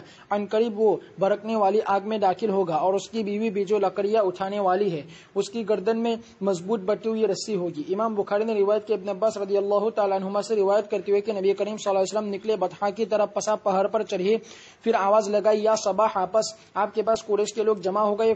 آپ نے فرمایا بھلا تم مجھے بتلاؤ، اگر میں تمہیں بتلاؤں کہ دشمن تمہارے صبح کے وقت یا شام کے وقت حملہ کرے گا، کیا تم میری تصدیق کرو گے؟ تو انہوں نے کہا کہ جی ہاں. آپ نے فرمایا کہ بلا صبح میں ڈرانے والا ہوں تم کو سخت عذاب سے پہلے. ابو لہب نے کہا کیا اس لیے ہم کو جمع کیا تھا آپ نے تمہارے لیے ہلاکتی ہو؟ پس اللہ تبارک و تعالیٰ نے تبت یدا ابی لہب وتب نازل کی اس کے آخر تک. ایک روایت میں ہے کہ پس وہ اپنے ہاتھوں کو جھڑتے ہوئے کھڑا ہو گیا اور کہہ رہا تھا کہ آپ کے لیے ہلاکتی ہو پورا دن، کیا اسی لیے تم نے ہم کو جمع کیا تھا؟ تو اللہ تبارک و تعالیٰ نے تبت یدا ابی لہب وتب نازل کی. پہلے جملے میں اس کے خلاف بد دعا ہے اور دوسرے میں اس کی ہلاکتی کے بارے میں اس کے دعا کی قبولیت کی خبر دینا ہے، اور دوسرے میں اس کے ہلاکتی کے بارے میں بتلانا ہے. بس ابو لہب یہ رسول اللہ صلی اللہ علیہ وسلم کے چچاؤں میں سے ایک تھا، اور اس کا نام عبد العزہ بن عبد المطلب تھا، اور یہ رسول اللہ صلی اللہ علیہ وسلم کو بہت تکلیف دیتا تھا اور ان سے بہت بغض رکھتا تھا، اور آپ سے اور آپ کے دین سے عیب لگاتا تھا. امام احمد نے ابو زنا سے روایت کرتے ہوئے فرمایا کہ مجھے ایک آدمی نے بتلایا جس کو ربیعہ بن عباد کہا جاتا ہے، جو بنی دیل سے تعلق رکھتا ہے اور وہ زمانہ جاہلیت میں بھی تھے، پس وہ مسلمان ہوئے. فرمایا کہ میں نے نبی کریم صلی اللہ علیہ وسلم کو دیکھا زمانہ جاہلیت میں جل مجاز کے بازار میں، اس حال میں کیا فرما رہے تھے، اے لوگوں تم کہو لا الہ الا اللہ تو کامیاب ہو جاؤ گے. اور لوگ آپ کے پاس جمع ہوتے تھے، اور آپ کے پیچھے ایک شخص تھا روشن چہرے والا، بہنگا، 2 مہندیوں والا، کہتا تھا کہ بلا صبح یہ صحابی ہے، جوتا ہے. پھر آپ تشریف لے جاتے تھے جہاں سے آئے. پس میں نے اس کے بارے میں ابو لہب آپ کے پیچھے چلتا تھا جہاں آپ جاتے تھے. بس میں نے اس کے بارے میں پوچھا تو لوگوں نے کہا کہ یہ ان کے چچا ابو لہب ہے. محمد بن اسحاق نے فرمایا ربیعہ بن عباس سے روایت کرتے ہوئے کہ بلا شبہ میں بھی البتہ میرے والد کے ساتھ نوجوان شخص تھا. بس میں دیکھ رہا تھا رسول اللہ صلی اللہ علیہ وسلم کی طرف کہ آپ قبائل میں جاتے تھے اور آپ کے پیچھے ایک شخص ہوتا تھا روشن چہرے والا اور بڑے بال والا. رسول اللہ صلی اللہ علیہ وسلم قبیلے کے پاس تھے، بہنگا بڑے بال والا. رسول اللہ صلی اللہ علیہ وسلم تھے قبیلے کے پاس، پھر فرماتے تھے اے بنی فلان، بلا شبہ میں اللہ تبارک و تعالیٰ کا رسول ہوں تمہاری جانب. میں تم کو حکم دیتا ہوں کہ تم اللہ تعالیٰ کی عبادت کرو، اس کے ساتھ کسی کو شریک نہ کرو، اور یہ کہ تم میری تصدیق کرو اور میری حفاظت کرو یہاں تک کہ اللہ تعالیٰ کے پیغام کو پہنچا دو جس کو لے کر اللہ تعالیٰ نے مجھے بھیجا ہے. اور جب اپنی بات سے فارغ ہو جاتے تو دوسرا شخص جو ان کے پیچھے ہوتا تھا کہتا اے بنی فلان، یہ تم سے چاہتا ہے کہ تم کو لات سے اور عزا سے دور کر دے اور تمہارے حلیف جن سے دور کر دے، اس بدعت اور اس گمراہی کی وجہ سے جس کو لے کر وہ آئے ہیں. بس وہ ان کی بات تم ان کی مت سنو اور نہ ان کی اتباع کرو. پھر میں نے میرے والد سے پوچھا کہ یہ کون ہے؟ تو انہوں نے کہا کہ ان کے چچا ابو لہب. پس باری تعالیٰ کا فرمان تبت یدا ابی لہب یعنی ناکام و نامراد ہوا اور اس کی عمل اور اس کی کوشش رائیگاہ ہوئی. وتب یعنی وقت تب یعنی اس کا خسارہ اس کے ہلاکت یقینی ہوئی. باری تعالیٰ کا فرمان ما اغنى عنه ماله وما كسب. ابن عباس رضی اللہ تعالیٰ عنہ نے فرمایا وما کسب یعنی اس کی اولاد. روایت ہے کہ رسول اللہ صلی اللہ علیہ وسلم جب اپنی قوم کو دعوت دیتے تھے ایمان کی طرف تو ابو لہب کہتا کہ اگر وہ بات جو میرا بتیجا کہتا ہے سچ ہے تو بلا شبہ میں اپنی جان کو چھڑا لوں گا قیامت کے دن عذاب سے میرے مال اور میرے اولاد کے ذریعے سے. تو اللہ تبارک و تعالیٰ نے یہ آیت کریمہ ما اغنى عنه ماله وما كسب نازل فرمائی. باری تعالیٰ کا فرمان سیصلی نارا ذات لہب یعنی چنگاریوں والی شعلے والی اور سخت جلانے والی. وامرأته حمالۃ الحطب اور ان کی بیوی بھی اور اس کی بیوی بھی قریش کے عورتوں کے سرداروں میں سے تھی اور وہ ام جمیل اس کا نام عروہ بنت حرب بن امیہ تھا اور یہ ابو سفیان کی بہن تھی اور یہ بھی اپنے شوہر کی مددگار تھی اس کے کفر پر اس کے انکار کرنے پر اس کی عنایت پر. بس اسی لیے قیامت کے دن بھی اس کی مددگار ہو کہ اس کے عذاب میں نار جہنم میں. اس لیے فرمایا اللہ تبارک و تعالیٰ نے حمالۃ الحطب فی جیدہا حبل من مسد یعنی لکڑیوں کو اٹھائے گی پھر ڈالے گی اپنے شوہر پر تاکہ زیادہ ہو جائے وہ عذاب اس عذاب میں جس میں وہ ہے. بس وہ اس کے لیے تیار کرنے والی ہے اور اس کے لیے مستعد ہوگی. فی جیدہا حبل من مسد. امام مجاہد نے فرمایا کہ جہنم کی چھال میں سے. امام مجاہد اکرمہ نے سے روایت ہے کہ حمالۃ الحطب یعنی وہ چگلی کرتی پھرتی تھی. ابن عباس امام زاہد نے فرمایا کہ وہ رسول اللہ صلی اللہ علیہ وسلم کے راستے میں کانٹا رکھ دیتی تھی. صاحب بن مسیب نے فرمایا کہ اس کا ایک قیمتی ہار تھا. بس اس نے کہا کہ میں ضرور بے ضرور اس کو خرچ کروں گی محمد کی دشمنی میں. بس اللہ تعالیٰ نے اس کو بدلے دی ایک رسی جو اس کے گردن میں ہوگی جہنم کی چھال میں سے اور مسد چھال کو کہتے ہیں. اور ایک قول یہ ہے کہ یہ جہنم کا ہار ہوگا جس کی لمبائی 70 گز ہوگی 70 ہاتھ ہوگی. امام جوہری نے فرمایا کہ مسد سے چھال مراد ہے اور مسد سے کھجور کے چھال کی رسی بھی مراد ہے یا کھجور کے پتے کی رسی بھی مراد ہے. امام مجاہد نے فرمایا حبل من مسد یعنی لوہے کا توق. ابن ابو حاتم نے اسماء بنت ابی بکر سے روایت کرتے ہوئے فرمایا کہ جب تبت یدا ابی لہب نازل ہوئی تو عورہ یعنی ام جمیل بنت حرب آئی اور اس چیخو پکار تھی اور اس کے ہاتھ میں پتھر تھا اور وہ کہہ رہی تھی مدممن ابینا ودینہ قلینا وامرہ عصینا کہ مدمم کے ہم منکر ہے اس کے دین کے ہم دشمن ہیں اور اس کے حکم کے نافرمان ہے. تو رسول اللہ صلی اللہ علیہ وسلم بیٹھے ہوئے تھے مسجد میں اور آپ کے ساتھ ابو بکر رضی اللہ تعالیٰ عنہ بھی تھے. پھر جب حضرت ابو بکر نے اس کو دیکھا تو کہا یا رسول اللہ صلی اللہ علیہ وسلم تحقیق کہ وہ آ رہی ہے اور میں خوف کر رہا ہوں آپ پر یہ کہ آپ کو دیکھ لے گی. تو رسول اللہ صلی اللہ علیہ وسلم نے فرمایا کہ بلا شبہ وہ ہرگز مجھے نہیں دیکھ پائے گی اور آپ قرآن پڑھنے لگے جس کی وجہ سے آپ کی حفاظت ہوئی.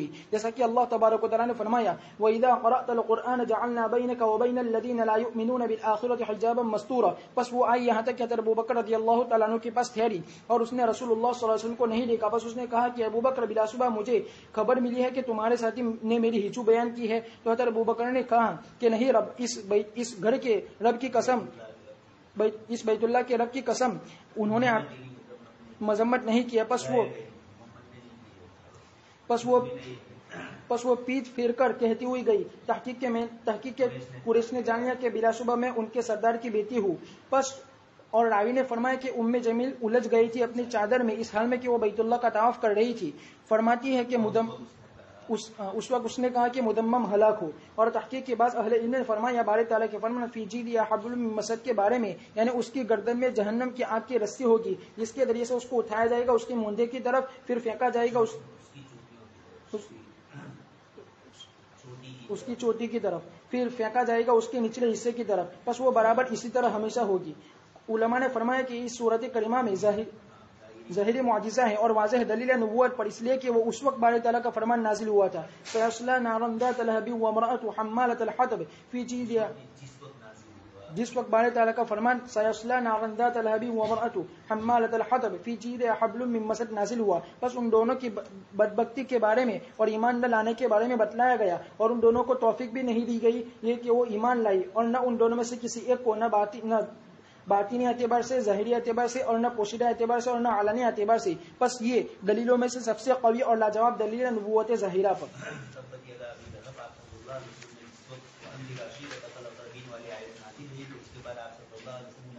بلایا تھا اور بلانے کے بعد آپ صلی اللہ علیہ وسلم نے باتیں کی تھی. اس سے پہلے سن ہی چکے روایتوں میں کہ اگر دشمن تمہارے پیچھے اور وہ حملہ کرنے والا ہے تو چونکہ آپ بڑی اونچی جگہ پر تھے اس لیے یقینی بات ہے کہ پہاڑ کے پیچھے کیا ہے اس کا ان کو پتا نہیں تھا. حضور تو اوپر تھے اس لیے معلوم تھا تو عرب کے اندر یہ رواج تھا کہ جب بھی کوئی اعلان کرنا ہو تو صبح کے وقت یا صبح کی آواز لگائی جاتی تھی، اور شام کو اعلان کرنا ہو تو یا مسا کی، اور لوگ آ جاتے تھے اور پھر سنتے تھے۔ اس موقع پر بھی ابو لہب وغیرہ خاندان کے سارے لوگوں کو آپ نے بلایا، سب کے نام لے لے کر آپ صلی اللہ علیہ وسلم نے تبلیغ فرمائی۔ اس کو صفا کا واعظ کہتے ہیں، صفا پہاڑی پر چڑھ کر آپ نے تو واعظ فرمایا۔ تو اس کے اندر ابو لہب نے جب یہ سنا، آپ صلی اللہ علیہ وسلم نے جب یہ فرمایا کہ قیامت تمہارے پاس آنے والی ہے، عذاب کے آنے سے پہلے پہلے ڈر جاؤ، تو وہ سمجھ گیا کہ یہ تو توحید ہی کی دعوت دی جا رہی، تو ہلاکت تب بلغ، اس نے یہ جملہ کہا اور کہا کہ سائر الیوم، مراد کے پورے دن ہلاکت سے مراد پوری ہلاکت۔ یہ عرب کا محاورہ ہے، یہ نہیں کہ تھوڑی بار ہوئے ہلاکت تو الگ ہوئے، ناکی ہوئے تو الگ، ہلاکت تو ہلاکت ہی ہوتی ہے، لیکن ہلاکت میں بھی بدماشی کے سائر الیوم، اس کو پورے دن تک کھینچ رہا ہے۔ خیر، یہ ابو لہب تھا۔ نیچے روایتیں بھی ذکر کی، وہ صحابہ جو مخضرمین میں سے تھے، جنہوں نے جاہلیت کا دور بھی دیکھا اور جنہوں نے اسلام کا دور بھی دیکھا، ان میں سے کچھ حضرات نے کہا کہ حد کا دیکھا چھوڑو۔ انہوں نے بھی کہا کہ ہم نے کاش کے بازار میں اور اس طرح کے الگ الگ بازاروں میں آپ صلی اللہ علیہ وسلم جب تبلیغ فرما رہے تھے تو ابو لہب آپ کے پیچھے چلتا تھا اور لوگوں کو کہتا تھا کہ ان کی مت سنو، یہ ایسے ہیں یا ویسے ہیں، بکواس کرتا رہتا تھا، جنات ان کے پاس آتے ہیں، لات و عزا کو انہوں نے چھوڑ دیا ہے۔ اس طرح جو حضرات بعد میں، تو اس وقت بچے تھے، انہوں نے اس کو دیکھا تھا، پھر اسلام لانے کے بعد انہوں نے روایت سنائی، یا اگر جاہلیت میں بھی کوئی سنائے اور بعد میں ایمان لے آئے تو ان کی باتوں کا بھی اعتبار ہے حدیث شریف کے سلسلے میں۔ ما اغنی عنہ مالہ وما کسب، جو کچھ اس نے ابو لہب نے کمایا تھا ان میں سے کسی نے فائدہ نہیں لیا، اس لیے کہ اس نے دعویٰ کیا تھا کہ جتنا کماؤں گا وہ سب دین کے لیے نعوذ باللہ اسلام کے خلاف استعمال کروں گا۔ تو اللہ نے مال تو دیا، لیکن یہ مال خود اپنے ہی کام نہیں آیا، اس کے خود کے ہی، اور اس کی بیوی کا بھی یہی حال ہوا۔ وامرأۃ حمالۃ الحطب، لکڑیاں چننے والی، جو جنگل میں جا کر لکڑیاں چنتی تھی، اتنی بڑی مالدار تھی لیکن چین نہیں تھا، ہوتی ہے ایسے کچھ عورتیں مرد۔ تو یہ بھی کچھ حضرات نے کہا کہ جنگل سے لکڑیاں نہیں لاتی تھی، کانٹے لاتی تھی اور پھر آپ صلی اللہ علیہ وسلم کے راستے میں پھینک دیتی تھی۔ کچھ حضرات نے کہا اور دوسری تکلیفیں اور اذیتیں حضور کو دیتی تھی۔ جب اس کو پتا چلا کہ آیت نازل ہوئی ہے تبت یدا ابی لہب وتب، پہلے تبت یدا میں اللہ پاک نے بد دعا دی اور دوسرے کے اندر اللہ پاکی نے اس کو قبول بھی کیا، تو وتب، تو پہلا ماضی جو استعمال ہوا تبت، یہ اللہ پاک کی طرف سے بد دعا، اور دوسرا ہے وتب، یہ اللہ پاک کی طرف سے اسی بد دعا کی قبولیت کا بھی اعلان کر دیا گیا۔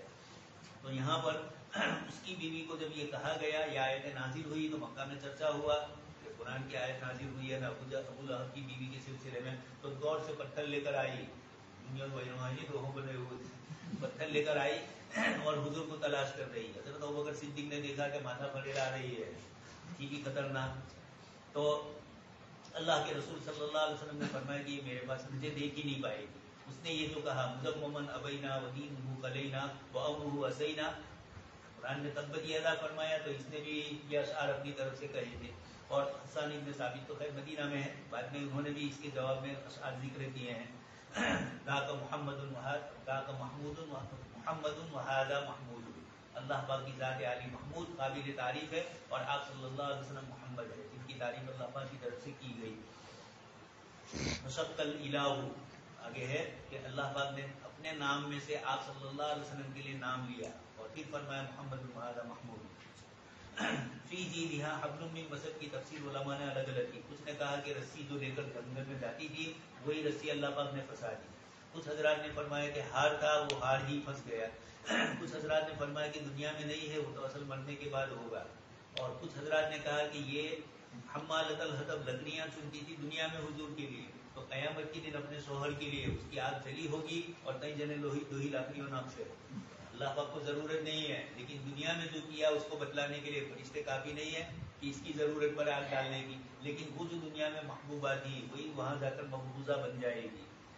پیجیریاں حبل من مسد، اسی کی طرف اشارہ۔ آگے فرمایا نیچے علماء کرام نے فرمایا کہ یہ صورت اللہ پاک نے فرمائی تبت یدا ابی لہب، اس کے بعد تو کئی سال تک وہ زندہ رہا اس صورت کے نازل ہونے کے بعد، لیکن نہ اس کو ایمان کی توفیق ہوئی نہ اس کی بیوی کو ہوئی، دونوں میں سے کسی ایک کو نہیں ہوئی، دونوں کو نہیں ہوئی۔ اللہ پاک نے آیت میں فرما دیا تھا کہ ان کا تبا ہلاک ہونا، تو ہلاکت ہوئی گئی۔